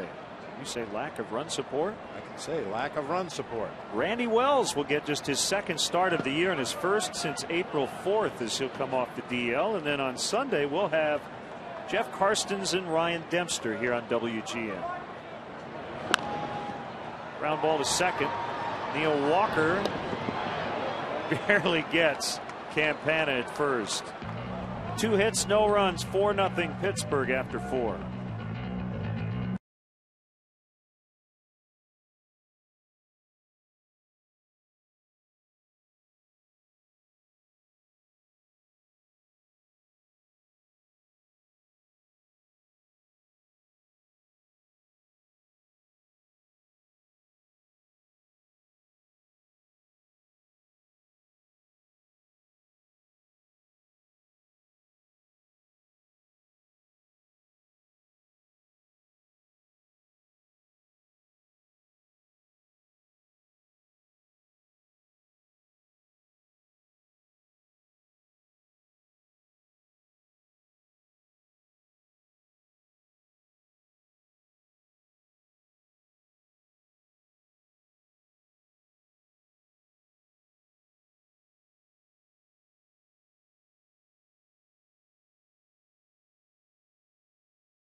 Breezy and cool, but we've seen a lot of sunshine today, so we'll gladly take it. Doug Davis will continue on here in the 5th inning. This will most likely be his final inning. His spot is due up second in the bottom of the 5th, and the Cubs need to get on the board here at some point. Snyder, Overbay, and Cedeno for the Bucks.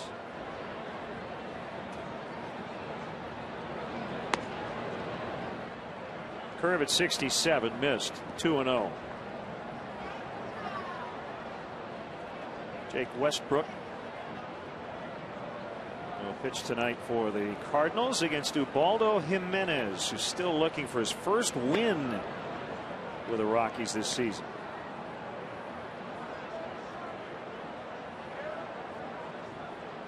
Well, pitching a lot better the last 2 times out. Cardinals lead the division 30-21. They're 2.5 up on surging Milwaukee. And the Rockies, after a fantastic start, have lost 3 in a row, and they're a game under 500. They're 3 back in the West. I think that West is pretty wide open now. Might have been before, as Snyder takes his second leadoff walk of the day. Hey, Chicagoland viewers, how would you like to win 5 $5 footlongs from Subway? Just be the 500th texter to text Subway to 97999. Go to WGNTV.com for complete info and rules. You mentioned the Cleveland Indians being the big surprise in baseball, and there's no doubt about that. I think a team that's creeping up on that surprise list has to be the Arizona Diamondbacks. They're a game and a half out of first in the West. 2 games over 500 going into play tonight. 6 games over 500 at Chase Field in Arizona.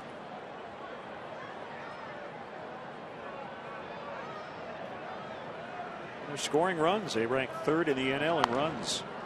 Overbay lifts it high in the air. Ramirez will not have room.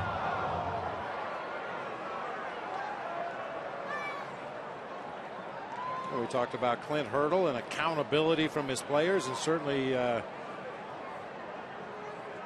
Gibby out there in Arizona demands the same thing, as does his entire coaching staff, a very veteran, experienced coaching staff. They seem to be getting the best out of that team, at least through the early going. 0-2 to Overbay.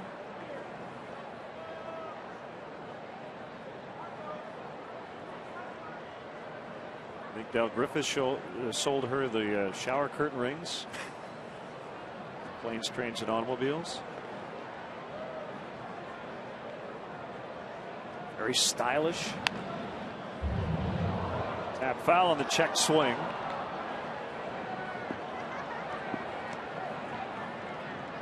Well, we mentioned Randy Wells coming back tomorrow. He and Andrew Kashner gave up just 2 earned runs in 2 combined starts, but it's been tough sledding for the guys who have replaced them in the rotation.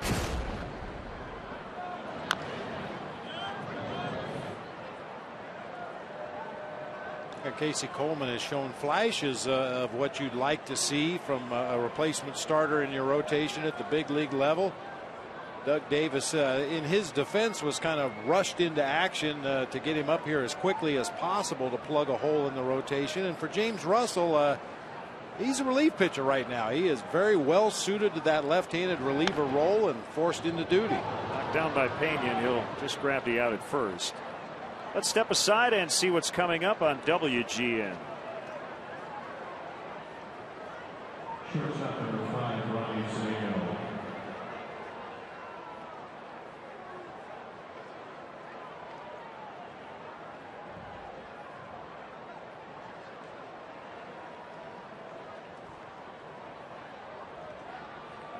Ronnie Cedeno bats with a runner at second and 1 out here in the 5th. I mean, the contrast is remarkable. James Russell has been excellent as a reliever this year. 10 appearances, a 0.73 ERA. As a starter, 5 starts, 5 losses at 9.33. It is pretty clear that he does belong in the bullpen and has been a big asset in that role.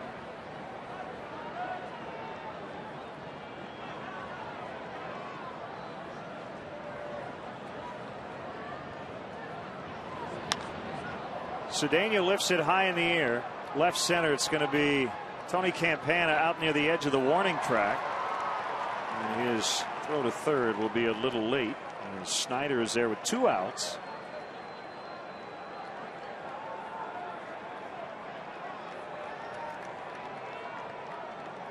Well, I've talked to a lot of fans this season as the Cubs have searched for somebody to plug those holes at the bottom of the rotation, and Sean Marshall's name continues to come up. And I try to explain to fans as best I can that at this point Sean Marshall is a relief pitcher. The most you can expect from him is a couple of innings.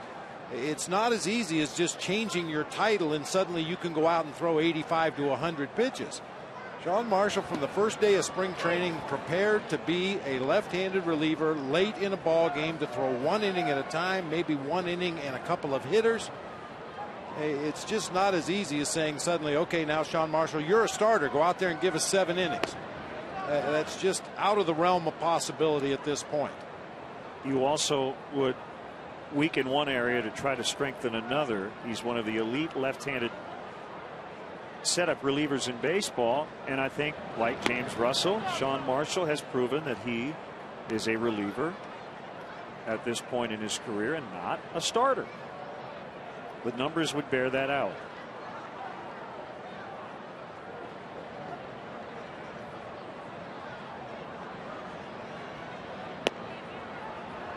Three and one on the pitcher Correa.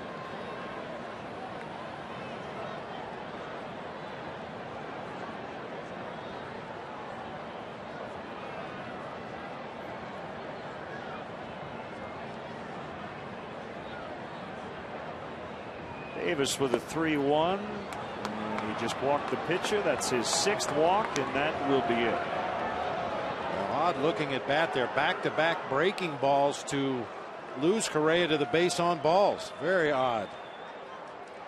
It will be right-hander Casey Coleman coming on. 4-0 Pirates in the 5th.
We all feel the same way. Right back at you, Sophia. That's my biggest fan right there. She's a princess every day.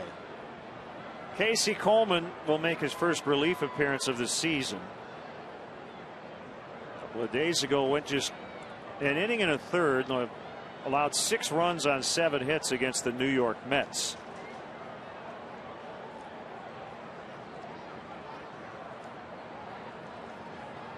So he will face Tabata with runners at first and third and 2 outs. Casey took the loss on Wednesday to Dylan G in that rain shortened 7-4 Mets victory.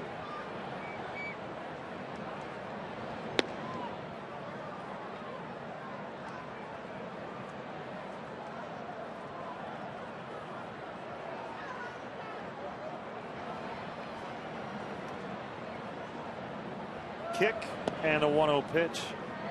Sinkers inside 2-0. This has been an issue for Coleman. Walks. He has walked 26 in under 36 innings.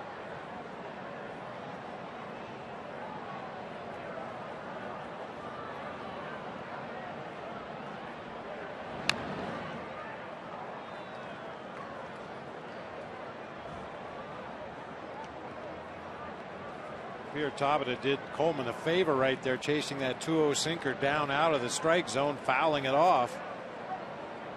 Give him an opportunity to work back in the count here.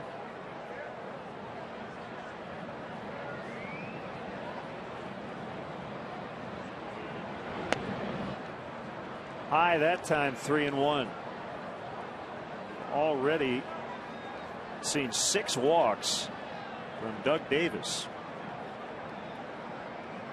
5 over the last 2 innings.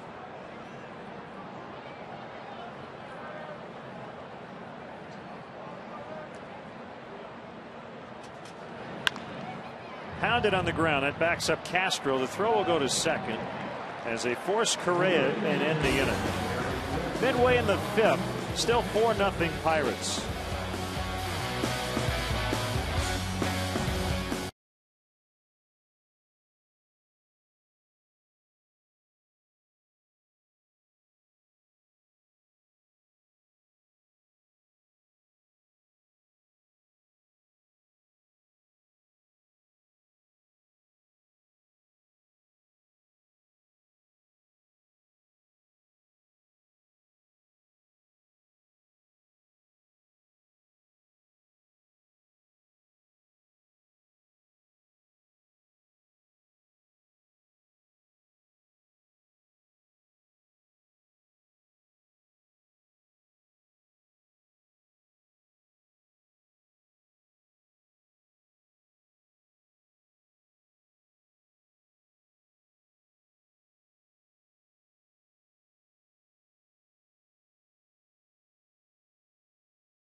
Light lime, just the right taste of Bud Light with a refreshing splash of 100% natural lime flavor.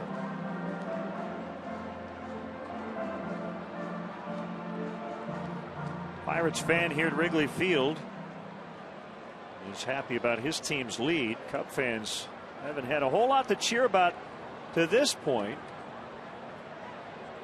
Still a long way to go. We'll see Coy Hill and then pinch hitter Lou Montañez as Jeff Samardzija will pitch in the 6th inning. Casey Coleman got out of the 5th. A bunt by Coy Hill. Pierce all over it.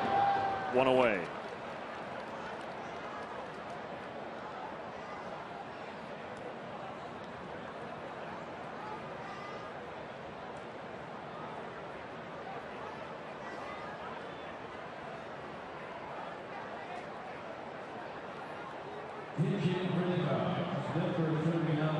Here's Montañez.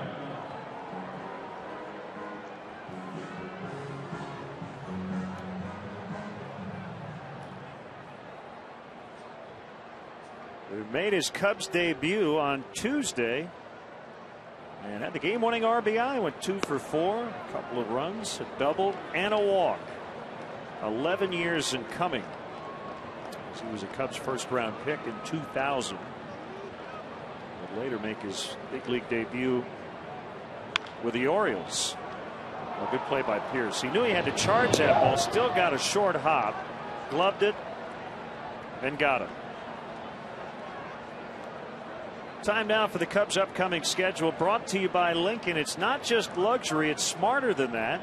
Feel smarter at Lincoln.com. We're on WGN again on Sunday, 1 o'clock for the leadoff man, and then special day Monday. It's Memorial Day, and we are in the bleachers, and we'd love for you to join us out in the Bud Light bleachers as the Astros come in for the first of 3.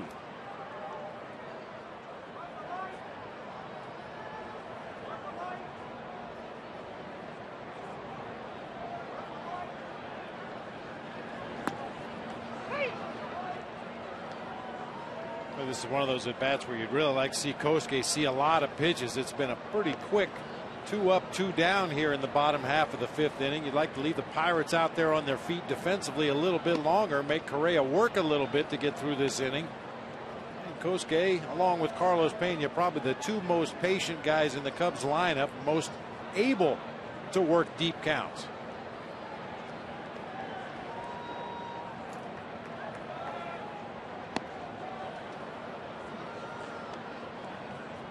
Correa's been around for a while.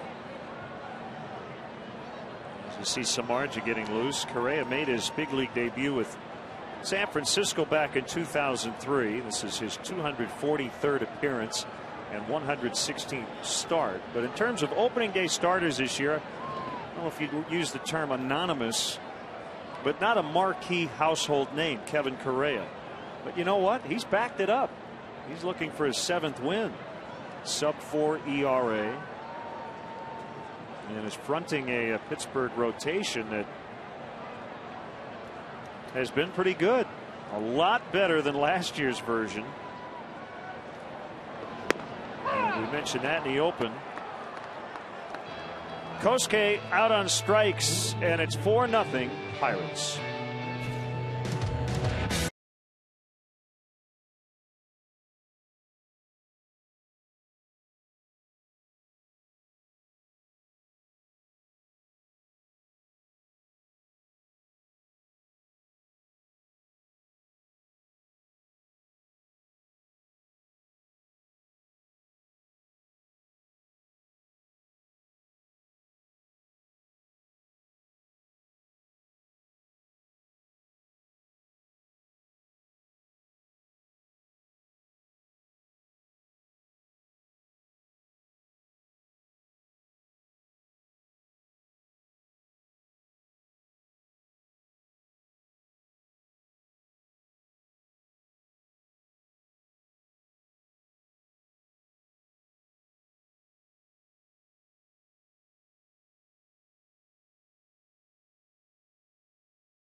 The game, and today we want to recognize Arnell Chevrolet for their support of State Park Little League. Arnell Chevrolet and your local Chicagoland and Northwest Indiana Chevy dealers are supporting leagues and young ball players in their communities through the Chevy Youth Baseball Program. From the big leagues to the youth leagues, Chevy is truly the official vehicle of baseball.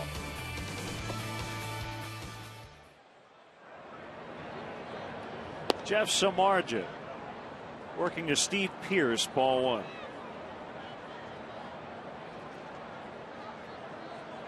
Doesn't give up a lot of hits. He has walked a ton. We've seen a lot of improvement in this hard-throwing right-hander over the first couple of months of the season as Pearce skies to left. This is Soriano shuffling his feet and making the grab for the out. It's not technically the 10th year anniversary. Yesterday was, but an interesting day in baseball history. May 26th, 2001. You might remember it because there were a lot of talk shows and newspaper columns in the aftermath of it and your comments about it. Would you care to describe what happened on May 26th? 2001 as the Diamondbacks met the San Diego Padres? Well, it's your story, but not my story. Curt Schilling's throwing a no-hitter against the San Diego Padres, and their backup catcher Ben Davis bunted for a base hit. I believe it was in the 8th inning to break up the no-hitter. It wasn't a good bunt, but it did go for a base hit, and I just felt that was a rather inappropriate way to break up a no-hitter. Now, this opens up that can of worms of the unwritten rules of baseball, and the unwritten rules basically come down to how you were instructed in the game when you got to the major leagues. And the guys that taught me how to play the game said you never break up a no-hitter with a bunt base hit. especially if you're a backup catcher who had never bunted for a base hit before in his life. And I made some rather unflattering comments about Ben Davis and his baseball acumen, and was a hot button topic for a long time, but I felt I did what I needed to do to protect my pitcher Curt Schilling and to express my attitude toward that particular unwritten rule. Chance to get McCutchen. That's an infield hit. He has 2 hits in the game. Yeah, the word chicken was somehow included in the quote. We'll leave it at that.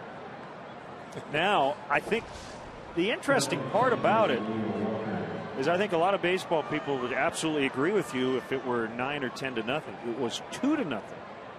So the counter argument would be, one might say, I'm not arguing with you, but that put the tying run at the plate. Well, and my argument to that would be, if it's such a great play, how come Ben Davis never bunted for a base hit down by 2 runs in a game before in his life? Right. Well, clearly he was trying to break up the no-hitter. There's no doubt. And you said it was a bad bunt, right? Oh, it was a horrible bunt. Popped it up in the air behind the mound. Curt Schilling couldn't quite get off the bump quickly enough to get to it. And Jay Bell, our second baseman, was playing deep because Ben Davis never bunted. And just couldn't get in there in time to field the ball, and it went as a base hit. And once again, you know, different guys learn different things from their mentors and the veterans on the team when you get to the major leagues. And at the time I got to the major leagues, the guys who instructed me on the proper way to play the game said that you just never do that. So that was the way I was taught. And in fact, it was perfect, right? I don't think there was any action on the bases. It was a perfect game in the 8th inning. And Davis broke it up. There's McCutchen running, got a pretty good jump, and he's in.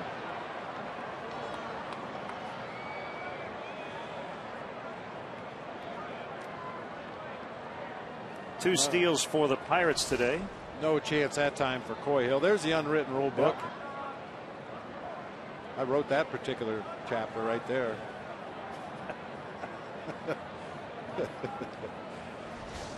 Well, good food for thought. Well, you know, I think that's one of the great things about the game of baseball. You know, different guys learn from different people what's appropriate, what's not appropriate. I don't think there is a definite wrong and right answer to any of the questions that come up. When do you call off your running game when you have a lead late in the ball game? When is it appropriate to swing at a 3-0 pitch? When is it not appropriate to swing at a 3-0 pitch? And all those various points that come up, it's usually split pretty much down the middle.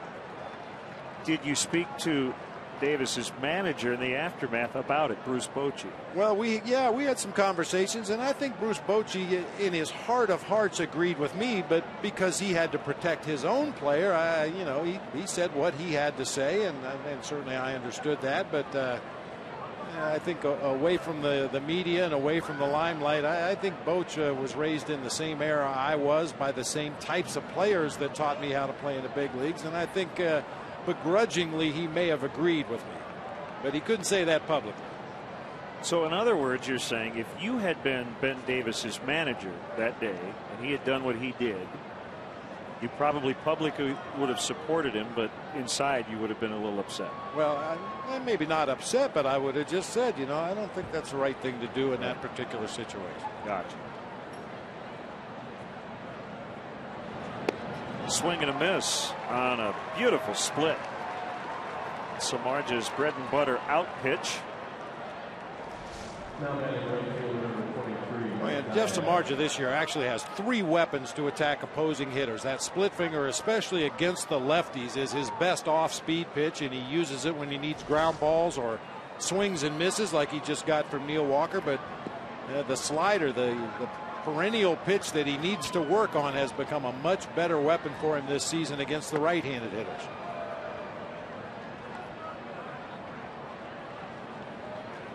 Okay, you're off the hook until the 11th anniversary. You're out of the hot seat.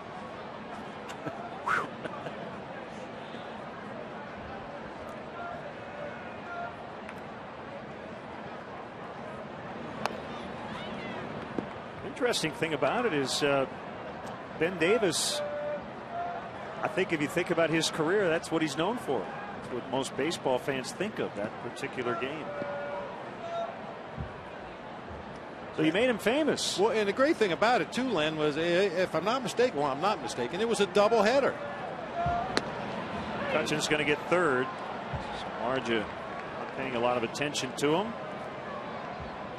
And it happened in the first game of the doubleheader, so, of course, as managers are required to do nowadays, you had to have the press conference almost immediately after the game was over, so you had enough time to prepare for game 2 of the doubleheader. And I probably didn't have enough cooling off time before I had to stand up in front of the assembled media, and I probably could have worded my comments a little better than I did. And you won the game, right? Yeah. I thought it was all about winning. Duh. Oh, I'm tweaking you. As Ramirez throws to first. That unwritten rule book on sale now.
App for your iPhone, iPad, Android, or BlackBerry. Get live audio, pitch-by-pitch tracking, video highlights, and more.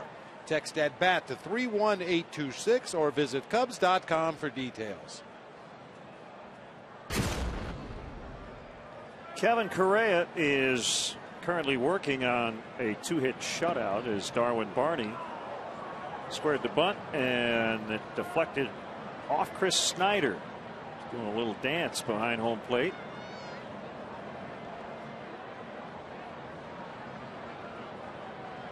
It's been a rough day for the Pirates catcher with foul balls. You may remember earlier in the ball game, took one right underneath his left armpit on the rib cage. This one appeared to get him down near the foot or the ankle area.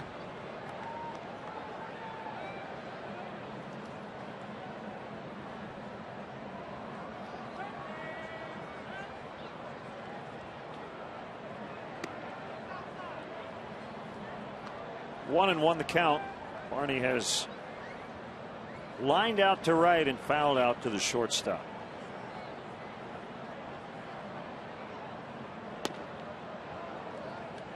It will hold up on his swing. 2-1.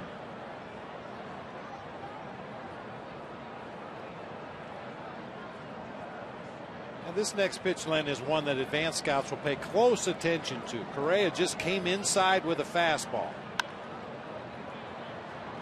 Ball will be grounded out to second base. No problem for Neil Walker.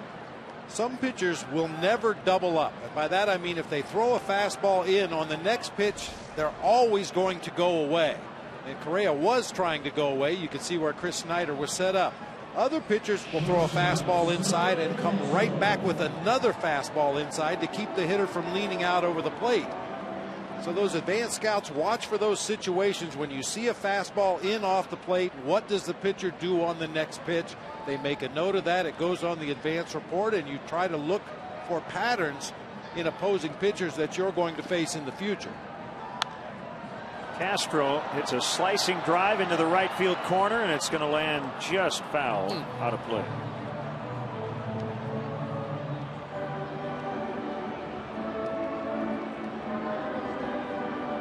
And it's a very simple note on the advance report. We'll double up inside. That's all you need to put. Everybody knows what that means. That means if a guy comes in with a fastball, he might come right back inside with another one. The other side of the coin is never doubles up inside. So if you get a fastball in on one of those guys, you can be pretty sure you can look away on the next pitch and be safe to dive out there and try to drive the ball the other way.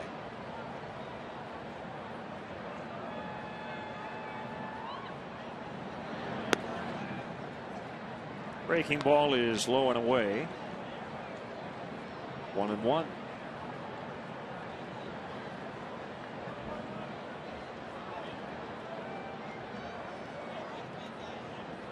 Most pitchers try to stay out of those patterns. Sometimes not easy to do. 2-1. Well, certainly your catcher can help you a lot. Your pitching coach can help you a lot. When you look over the charts from an outing, you look for those kind of patterns and try to avoid them. Catchers try to remember the pitches that they threw to a hitter in his previous at bat in the ball game and not duplicate anything.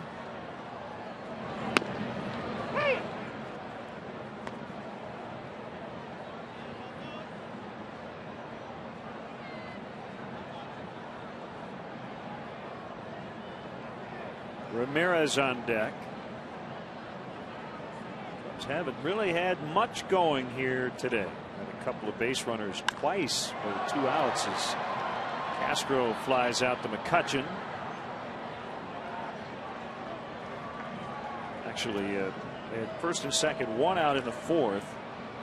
Could not get it done. Here's Ramirez.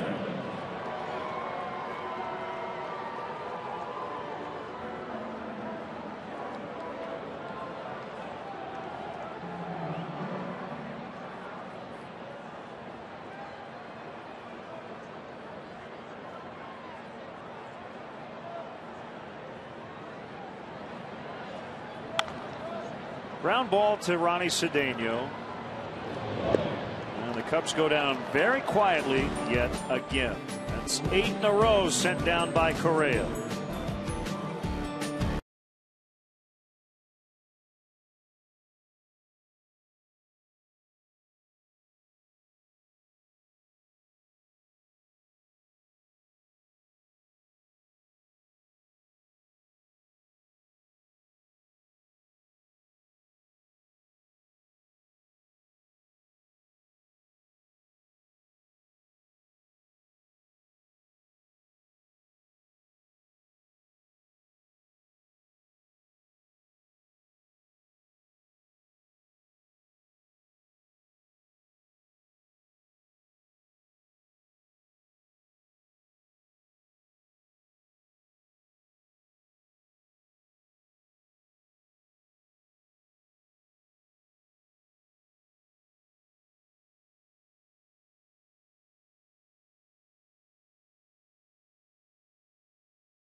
Good Life by One Republic. And that's our Bud Fan Cam. Great times are waiting. Grab some buds. Hard Rock's original waitress and cultural attaché, Rita Gilligan, and More Than Me, the Battle of the Bands winner of 2010. We'll handle the 7th inning stretch coming up. To see members of the military here at Wrigley Field today.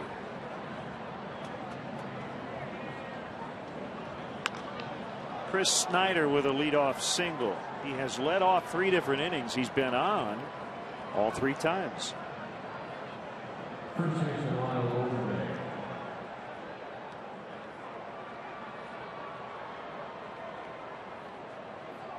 Not sure how warm they are right now. They look like they're doing all right. Look like they're doing just fine. We're glad to have them here today.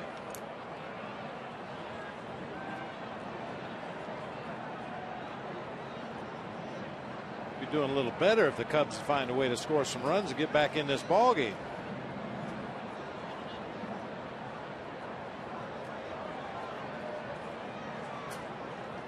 The Pirates are 11-9 against the Central, but they're 0-5 against Milwaukee. So they're 11-4 against everybody else. For whatever reason, they just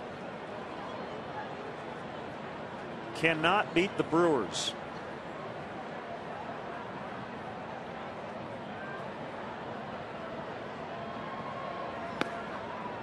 Fastball at 93 is in there. Samardzija is from Valparaiso, of course went to college in nearby South Bend at Notre Dame. First team All Big East in baseball. First team All-American as a wide receiver on the football team. Picked up by Pena. Who's going to cover first? Samardzija, but he couldn't handle the throw. Throw was on the money from Castro, and Samardzija couldn't handle it, so they only get 1.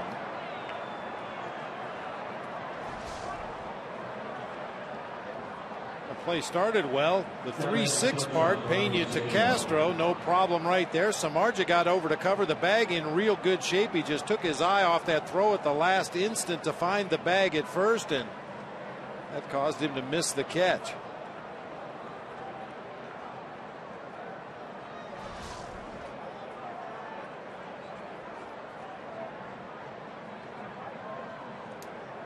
So 1 out, and it's Ronnie Cedeno. Sack bunt, reached on an error on that play, walked and scored, and later flied to center.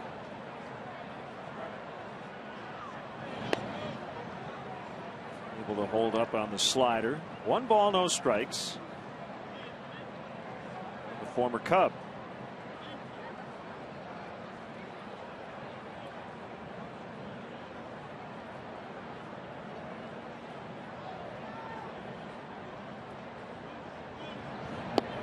Could not hold that time. That's a good example of a double up right there. First pitch slider just off the outside corner, got the check swing from Ronnie Cedeno. He was able to hold up on the first one, and Samardzija came back with a second slider in almost an identical location. That time got the swing and a miss.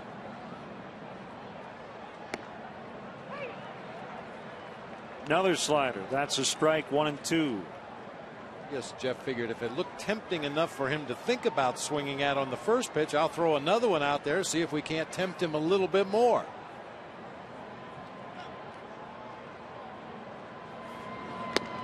Foul tip. Strike 3. Never did get a fastball in that at bat.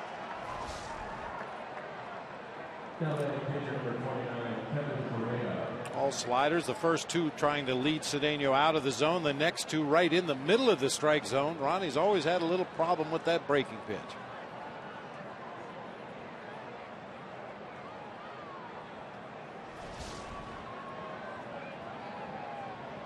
Correa gets his 4th plate appearance. 0 for 1 officially because of a sac bunt and a walk.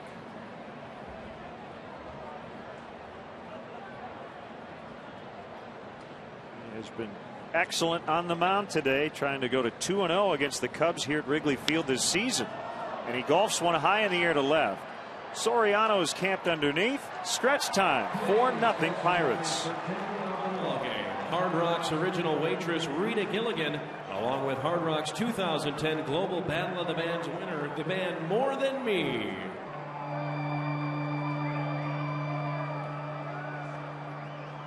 All right, fans, let's hear ya. A 1, a 2, a 3. To the ball game, take me out to the crowd. Buy me some peanuts and Cracker Jacks. I don't care if I never come back. Sunswords, root for the Cubbies. Please when it's a shame, for it's 1, 2, 3 balls at the old ball game.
As the Cubs will bat here in the 7th. It's getting late.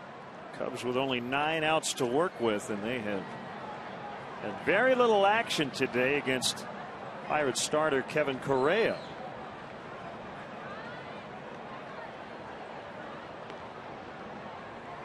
There's Carlos Pena.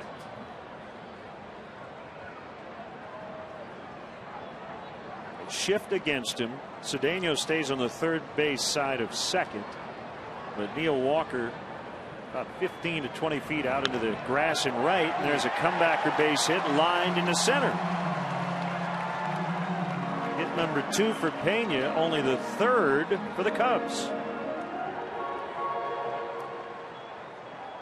We're seeing more and more teams that use that shift on Carlos Pena. Leave that third baseman close to his normal position, because Carlos has bunted for a base hit on several occasions this year. He's attempted to do it on even more occasions, so kind of breaks up what the teams would normally like to do defensively. Because earlier in the season, we would have seen the third baseman over where Ronnie Cedeno was, and Cedeno would have been right where that ball was hit.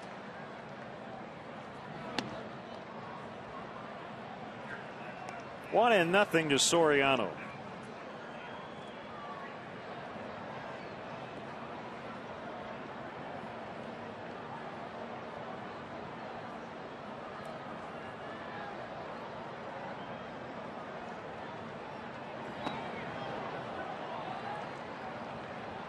Two and 0.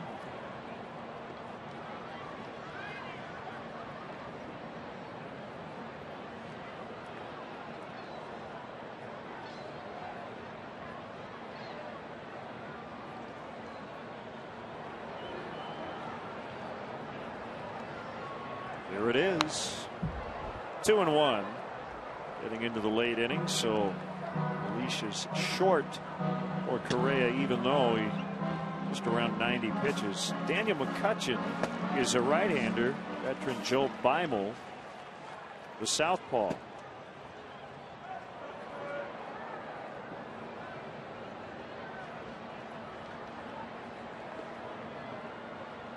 The cloud cover has taken over.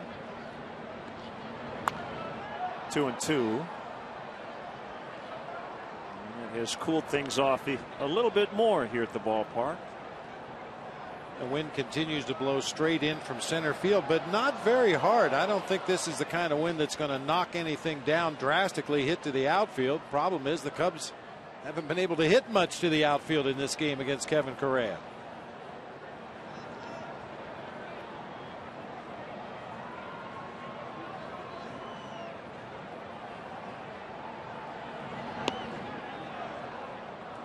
Soriano able to hold. And a full count, 3-2. Tony Campana is next.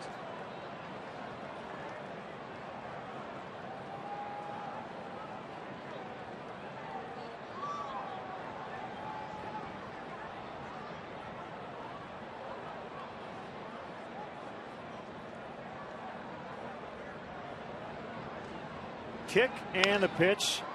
And a bouncer. They'll try to get 2. 5 to 4 to 3. Just like that, 2 outs.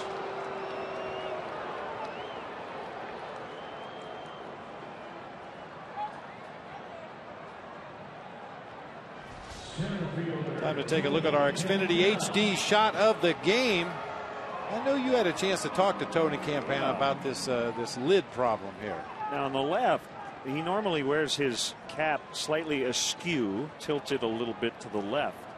Now the picture on the right, he's trying his best to wear that cap as straight as possible on his head. See, still not centered up though with the bridge of his nose. He said it does kind of drift over, but the reason he's trying to make it straight is because all 24 of his teammates are just riding him mercilessly.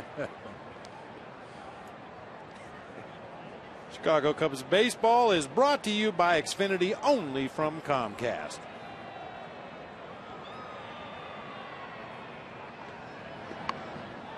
Popped up on the bunt attempt, and it'll be caught by the third baseman, Pierce. Just like that, the inning is over. 4-0 Pirates.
Summary: the Pirates have scored runs in an interesting fashion. More on that in a second. Doug Davis struggled with his command, walking 6 in 4 2/3. Visit your local Honda dealer today to test drive the 2011 Honda Cross Tour, available with 4-wheel drive. Fourth Cubs pitcher, it's left-hander Scott Main here in the 8th. Pirates got 2 unearned runs in the second. They scored on an error, on a sac fly, on a bases loaded walk, and on an infield hit. Yeah, 2 in the second, 2 in the fourth. Each one of those innings, only 1 base hit.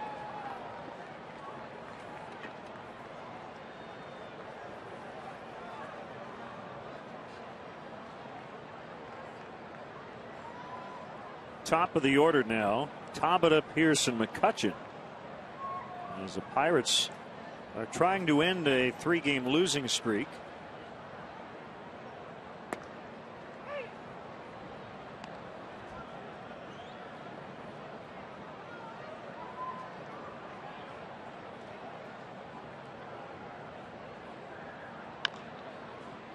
One hopper to Ramirez.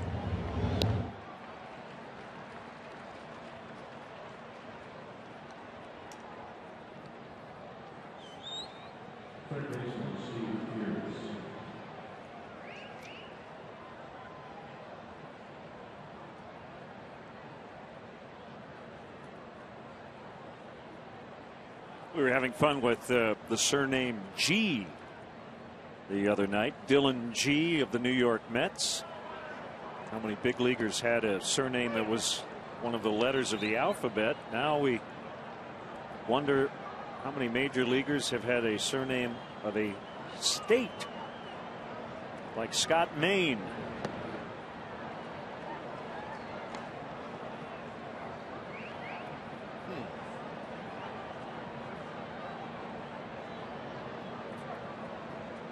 Other than Maine, there aren't a lot of options. Pearson to left. Soriano will get it. Nice running catch for the second out. Now batting center fielder Andrew McCutchen. Of course, you know Robbie, Minnesota. It's a household name in baseball circles. Joey, Mississippi. Well, there's Joe Montana in football. There is Montana. I don't but believe there was a Montana that played baseball, to the best of my knowledge. Was there a guy named Ken Tucky? Oh, been a lot of Washingtons. Yeah, Ron Washington. That would come to mind. Rocketed foul.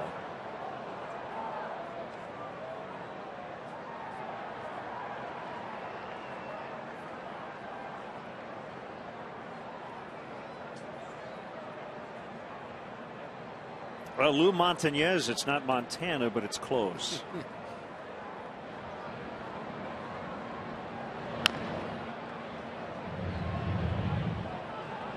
There's got to be a Mitch Egan out there somewhere, doesn't there?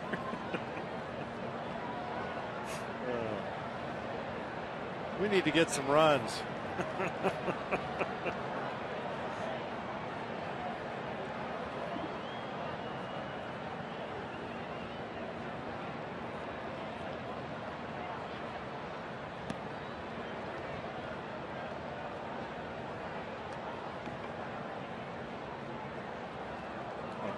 Completely off track. Yeah, I know. There you go. South Dakota.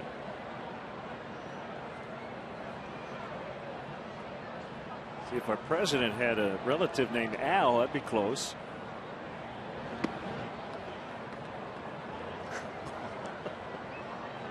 We need some runs. Yeah.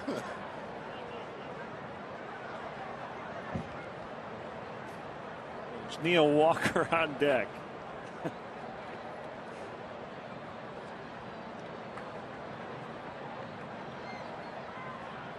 Swing and the miss, and that'll end the inning as Maine goes 1-2-3 in the 8th, 4-0.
Graduates in attendance can participate in a pregame parade and will receive a certificate commemorating this spectacular event. Perfect gift for the graduate in your life. For more info and to order tickets, go to Cubs.com/graduation and enter coupon code GRADUATE to take advantage of this special offer. Former Angel Brandon Wood is in to play third.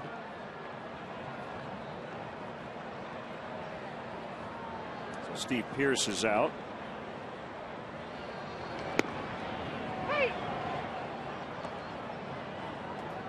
Kevin Correa is still in, working out a shutout here in the 8th.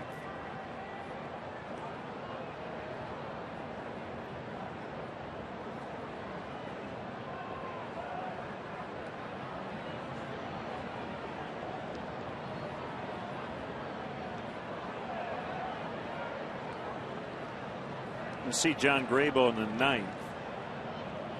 A couple of notes on Correa this year. He does have one complete game. That was a win at Cincinnati on April 18th. Gave up 3 runs, 2 earned.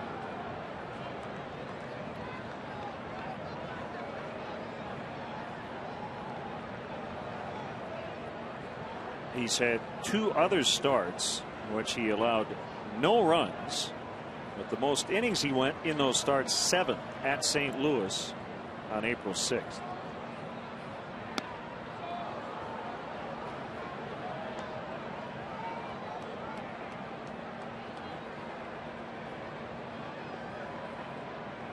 Feathered friends looking for a late afternoon snack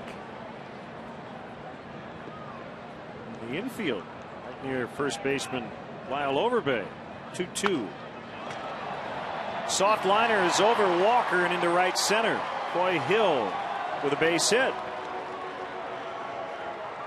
Hey, Cub fans, you can enjoy your own Ferris Bueller's Day Off thanks to Pepsi. To celebrate the 25th anniversary of the movie, fans can go to Jewel Osco and purchase a pair of 2-liter Pepsi bottles with a preferred card to be automatically entered in the contest. The winner will hop in a limo and enjoy a recreation of Ferris's Day Off in Chicago, complete with a stop at Wrigley Field and the chance to throw out a first pitch. Brought to you by Pepsi, Hollywood Boulevard Theater, and Jewel Osco. Jeff Baker pinch hitting and back in action for the first time since leaving the game Sunday night at Boston with a left groin sprain.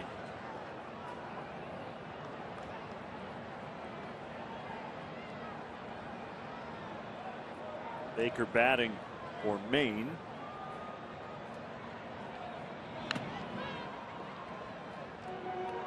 Two strikes on the pinch hitter Baker. As Cubs chairman Tom Ricketts back in the stands, meeting and greeting, taking some photos, signing autographs, just generally chatting with the Cub fans here at Wrigley.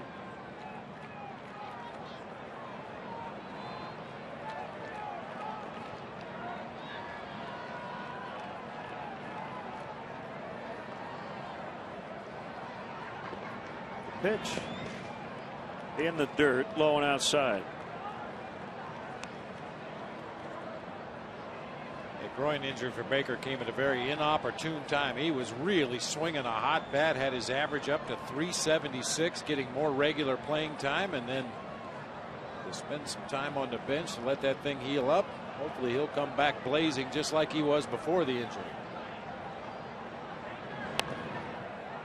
Able to stay alive. 1-2.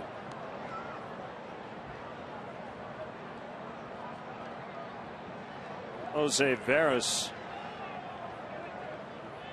up in the Pirate pen.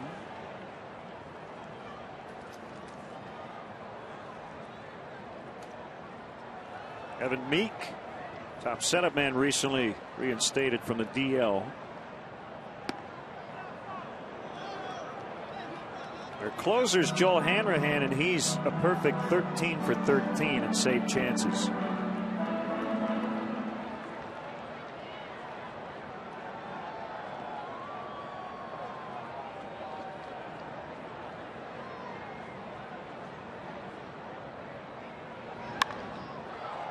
Fly ball the other way for Diaz.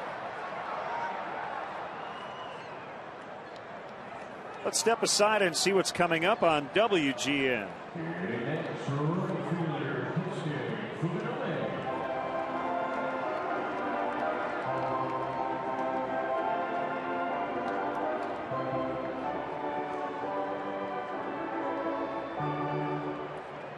Got a lot of smart Cub fans following us on Twitter. Nick Garrard mentioning a player in the Angels farm system, first name Dakota, last name Robinson. And Bob Kibble says, gentlemen, I give you Larry Hampshire, minor leaguer in the early 1950s. Nickname was Scrappy.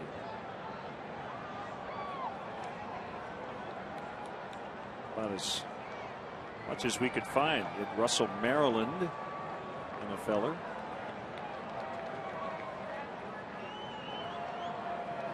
That's how you can keep in touch with us. Email, Facebook, Twitter.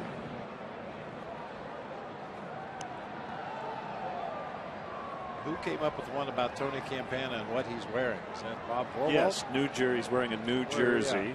Yeah. New Jersey. We're really stretching the limits of this conversation. We need some runs.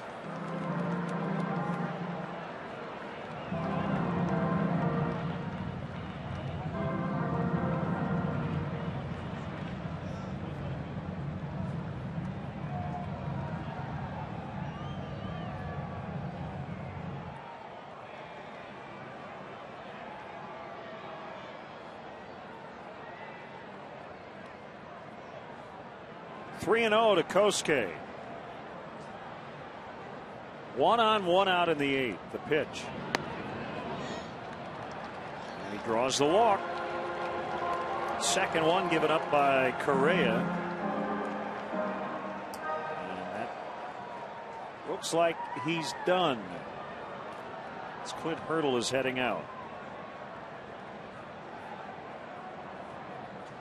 Quite honestly, Bob, I don't think the Cubs mind seeing Kevin Correa's day come to an end. Boy, he was really good today. Doesn't have the kind of stuff that lights up a radar gun, but he knows how to use it. 4-0 Pirates. Cubs threatening here in the 8th.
Ramsey are set for the 5 o'clock news on WGN.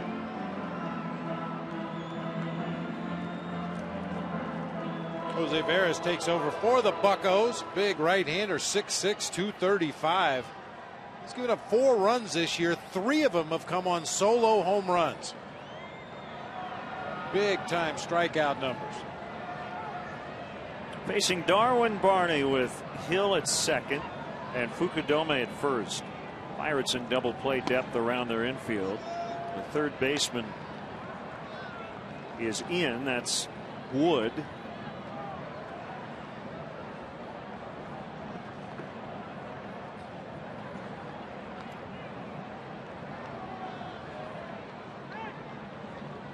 His catcher Snyder asking for time.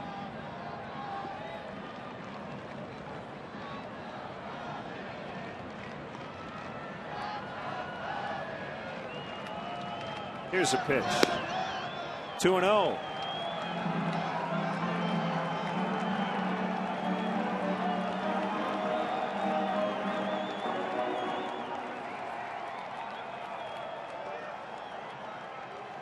Veras with his 4th major league club, former Yankee, Indian, and Marlin.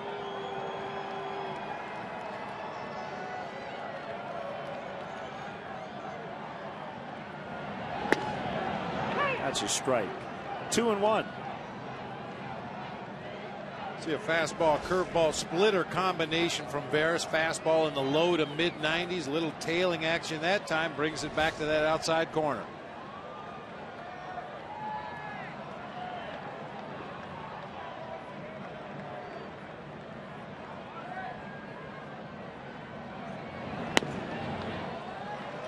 Patient at bat here for Darwin Barney, with Starlin Castro on deck.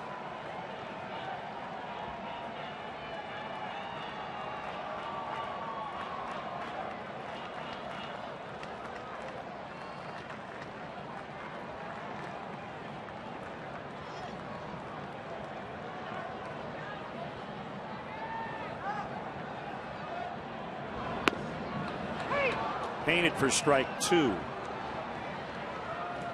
Barney not afraid to hit with 2 strikes and has had success. Has hit .284, the 5th highest average in the National League, with a 2-strike count.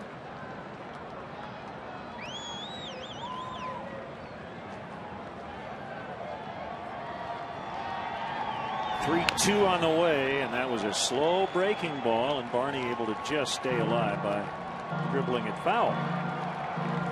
5 straight fastballs in the low to mid 90s from Veras on the full count pitch. Rolls a breaking ball up there on the inside part of the plate. Understandably, Darwin Barney well out in front, able to foul it off and stay alive.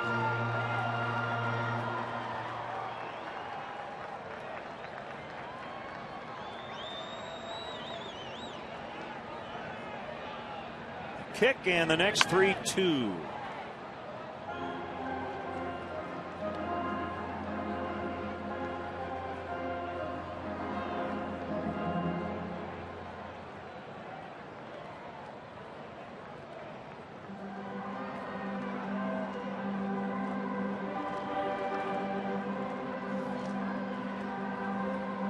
Inning started.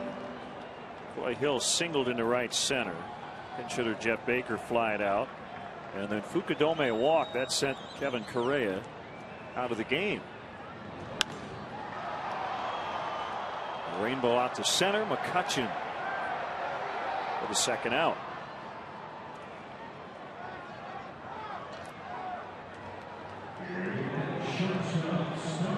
But Correa was very good today. Just brewed on his bullpen here the last couple of innings. Talked a lot about Doug Davis at the top of the game needing to stay out of the middle of the strike zone to be effective, and Correa was able to do that today. 2-seam fastball, the cutter, mixed in just enough off-speed pitches to keep the Cubs hitters off balance, but more than anything else, his ability to command that fastball on both sides of the plate got him through 7 1/3 of this ball game today. There's a pitch to Castro. It was blocked by Snyder. Well, you don't have to get it all back here in the 8th, but it would be nice to maybe get a couple at the very least.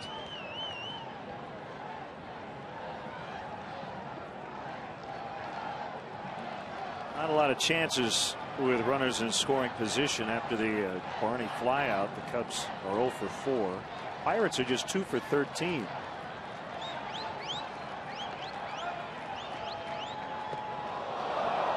Curveball over the head of Castro, 2-0.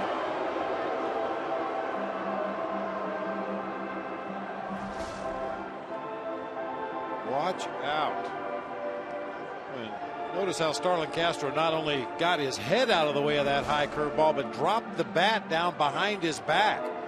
A lot of times the hitter will duck out of the way, but keep his bat straight up and down, and the pitch hits the bat and ends up being a foul ball strike. Take the bat down with you. Nice job.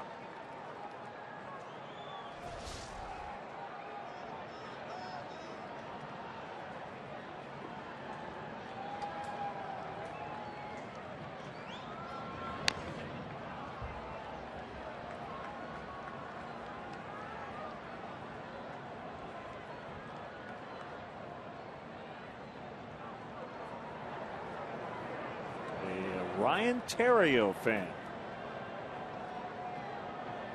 Well, he bought the jersey. He's got to wear it.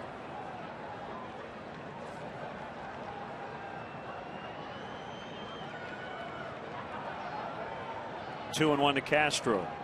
Veras working very deliberately. 3-1. It's the second time he's gone to that count since coming in.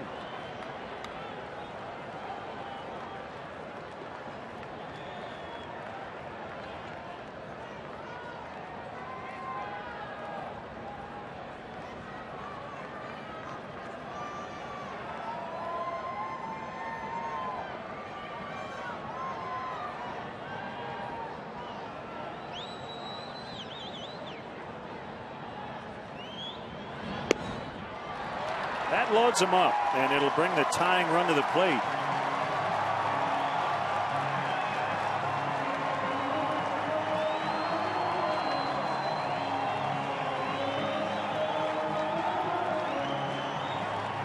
A bit of a nerve-wracking time for a starting pitcher in this spot. Leaves with a shutout. Now all of a sudden, one big swing by Aramis Ramirez could be a tie game. Ray Searage is a pitching coach, out to talk it over with pitcher and catcher. Veras with a very violent delivery. There's absolutely nothing smooth about it. Really jerks his head as he turns to deliver the ball to home plate. I was told a long time ago that your head is 15 to 18% of your body weight, and wherever your head goes, that's where the baseball's going to go. He really jerks his head toward home plate when he delivers that ball.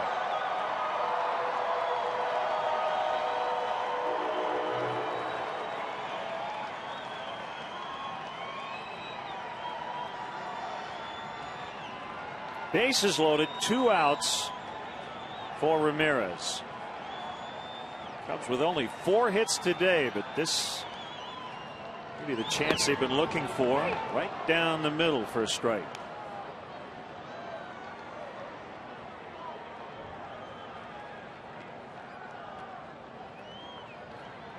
Big numbers for Ramos with the bases loaded.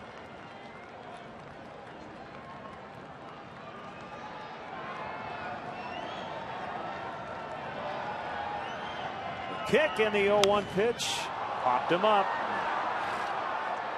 Neil Walker one hands it, and the inning is over. They leave him loaded. Off to the ninth, 4-0 Pirates.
Drive today is going to be a sacrifice fly by Steve Pierce to left field back in the second inning to plate a bucko run. That brought to you by your Chicagoland and Northwest Indiana BMW dealers. BMW, the ultimate driving machine. Former Pirate John Graybo working to Neil Walker.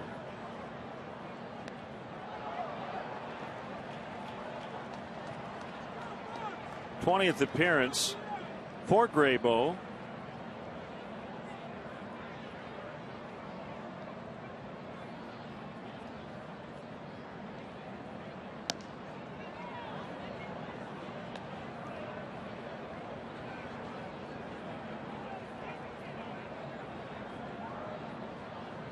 After Walker, it's Diaz and then Snyder.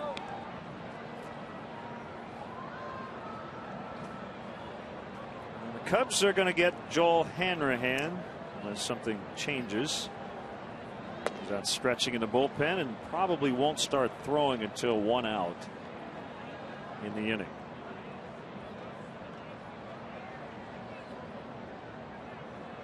That Meek Hanrahan combination out of the Pirates bullpen, as good as any in baseball last year. The Cubs saw way too much of those two guys. Yeah, you're right. 1 away. Now Hanrahan will start playing catch. Joe Beimel as well. With Carlos Pena scheduled to lead off the bottom half of the 9th inning, we may see Beimel come in to get that first batter and then Hanrahan afterwards. Yeah.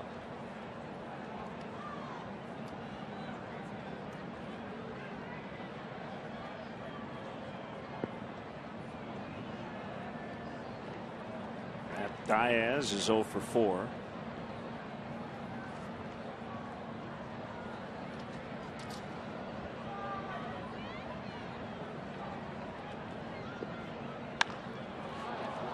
Out into right center, and that'll get to the wall. Campana will pick up the loose change, and that's a standing double for Diaz.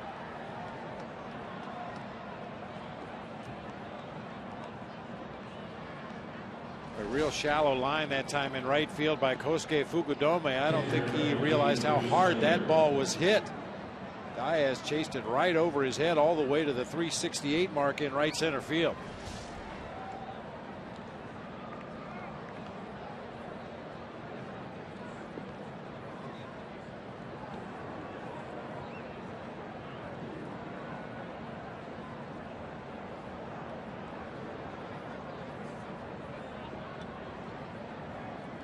Snyder with a ground ball that almost hit the runner. Castro with a nice spin and throw. They get Snyder. At this point, it looks like it will be Joe Beimel, and well, Hanrahan still has not yet thrown a pitch in the bullpen. I think Hanrahan was playing a little bit of catch, just standing up with the bullpen catcher, playing some toss. So he shouldn't be too far away once he gets up on that rubber and starts pitching in earnest.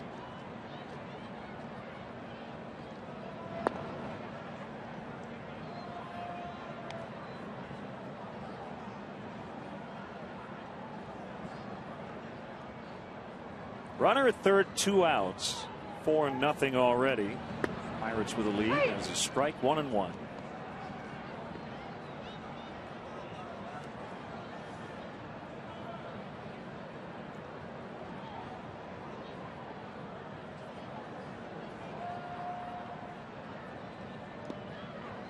Knocked down by Coy Hill.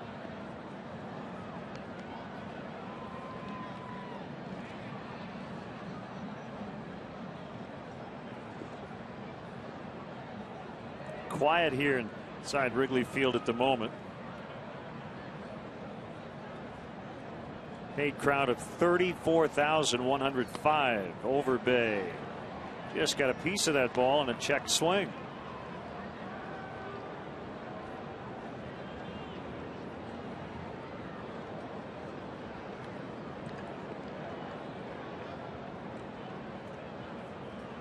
Injury news around baseball. The Reds are putting Homer Bailey on the DL with a right shoulder sprain. Orlando Hudson, strained left groin, the Padres second baseman, going on the shelf. Angel Pagan, the former Cub, as we talked about in the Mets series, activated tonight for the Mets.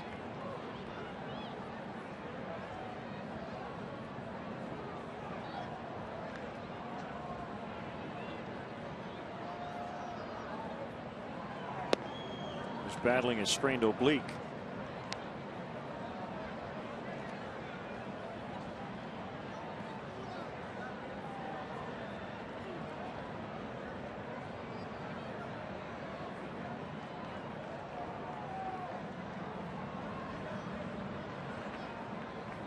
The 3-2 pitch, a swing and a foul tip, strike 3. So we go to the bottom of the ninth. The Cubs trail the Pirates 4-0.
Trailing 4-0.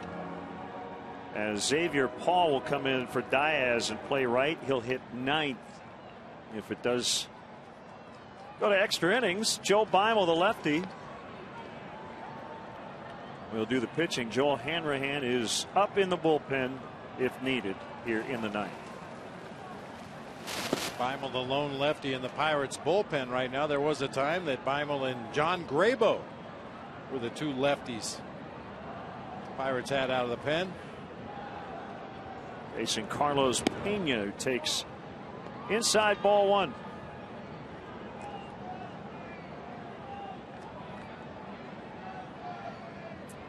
Just 4 hits for the Cubs. They have all been singles.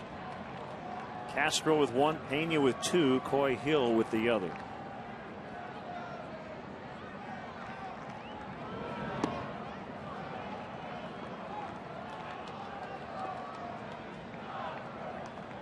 Beimel's held lefties to a 200 batting average this season.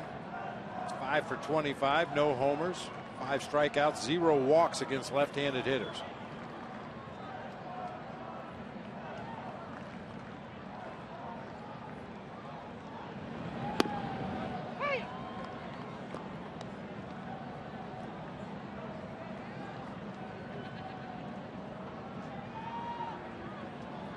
I think that's a pitch on a 2-0.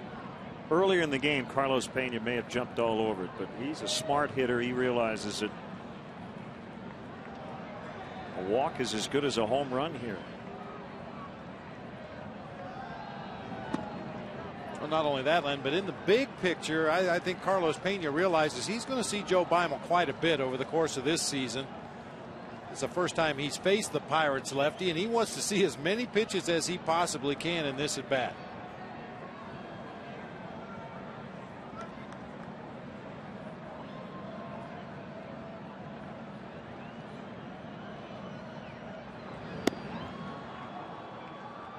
Three and two.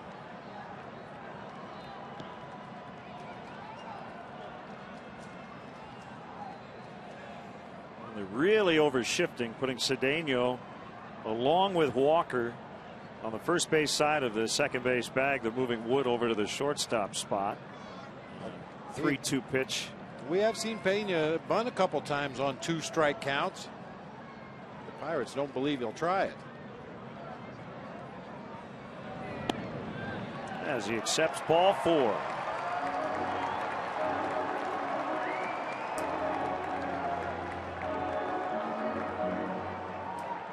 Left fielder Alfonso Soriano.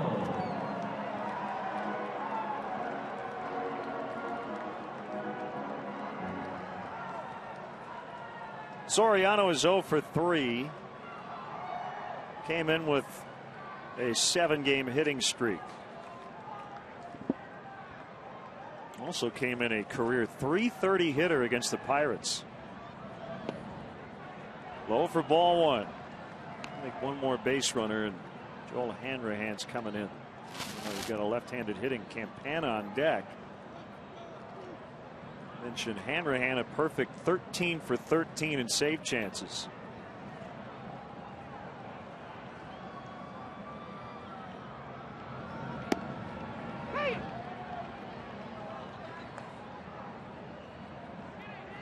Only 2 previous plate appearances for Alfonso Soriano against Joe Beimel. 0 for 1 with a walk.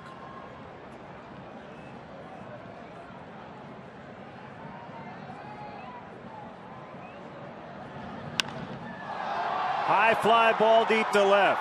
Tabata out of room. 2-run homer. Alfonso Soriano cuts the deficit in half with 1 swing. That's his first home run in a while.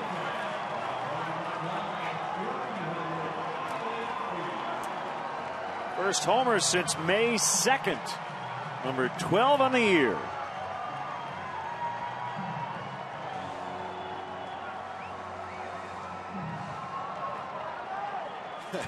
Well, we feel a little ashamed about using a sac fly as our BMW ultimate drive of the game, so we're going to change it.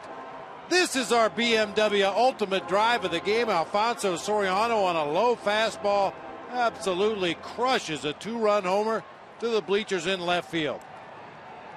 Beimel done.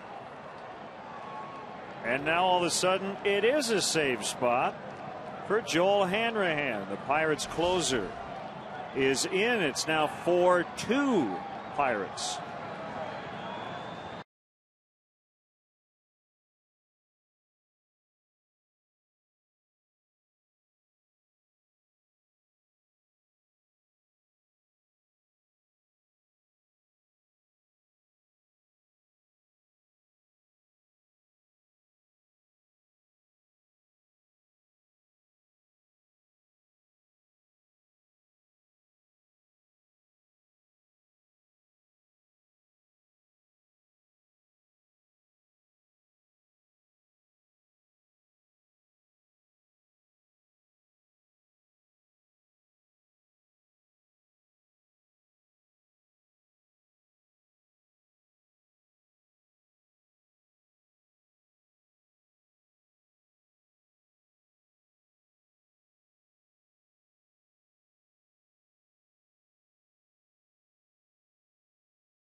Summoned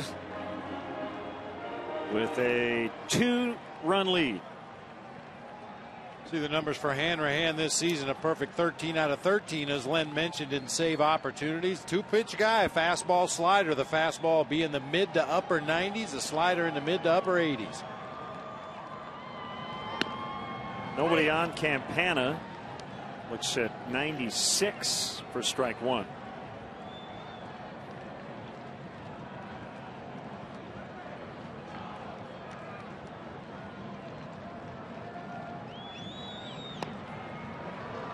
.98 for ball one. 1-1.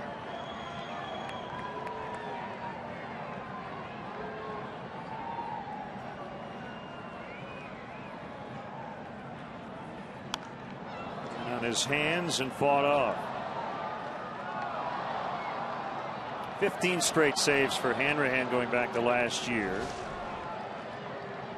Awkward swing this time from Tony Campana. That fastball was coming in there to eat.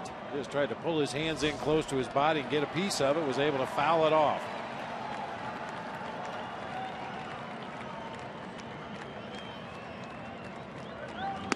Got him. Called strike three.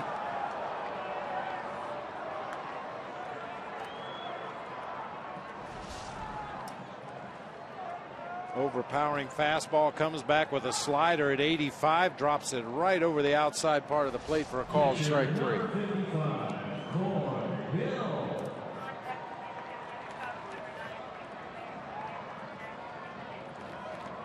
Coy Hill 1 for 3. Blake DeWitt has jumped into the on-deck circle in the pitcher's spot. 1-0 to Hill.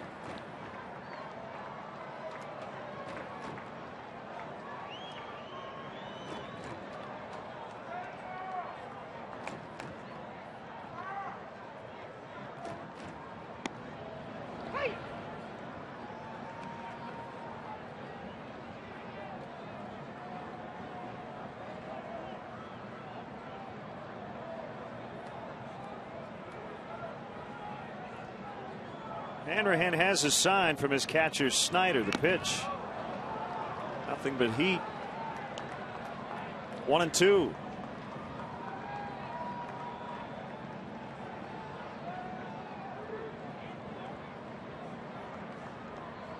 His fastball keeps getting faster. The Fangraphs up at 97.2. Last year 96 miles an hour, and Hill swings at strike three. Well, the template has been set here, hasn't it, in the inning? Lots of fastballs early and then take something off it. 2 times he's gotten to a 2-strike count and then gone to that hard slider. Boy, Hill right over the top of that one. I mean, in your mind as a hitter, you feel like you got to get that bat started a little earlier to catch up to 96, 97, and then when he throws that slider, you're always out in front. Pinch hitter Blake DeWitt.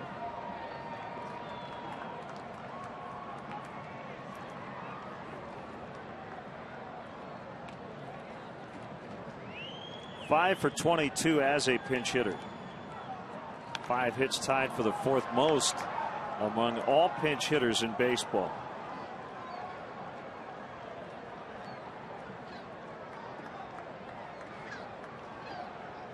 Soriano with a 2-run homer to put the Cubs on the board and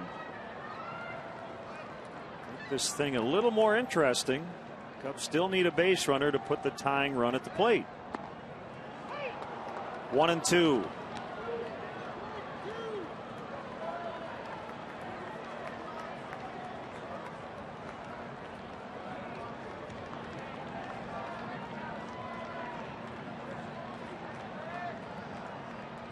There it is. And DeWitt couldn't hold up. So Hanrahan strikes out the side, all on sliders, to pick up the save. And the Pirates have beaten the Cubs 3 out of 4 times to start this season series. They won 2 of 3 to open the season in April. And they take the first game of this series 4-2. Once again, the final today, the Pirates 4, Cubs 2. We'll have more from Wrigley Field in a moment.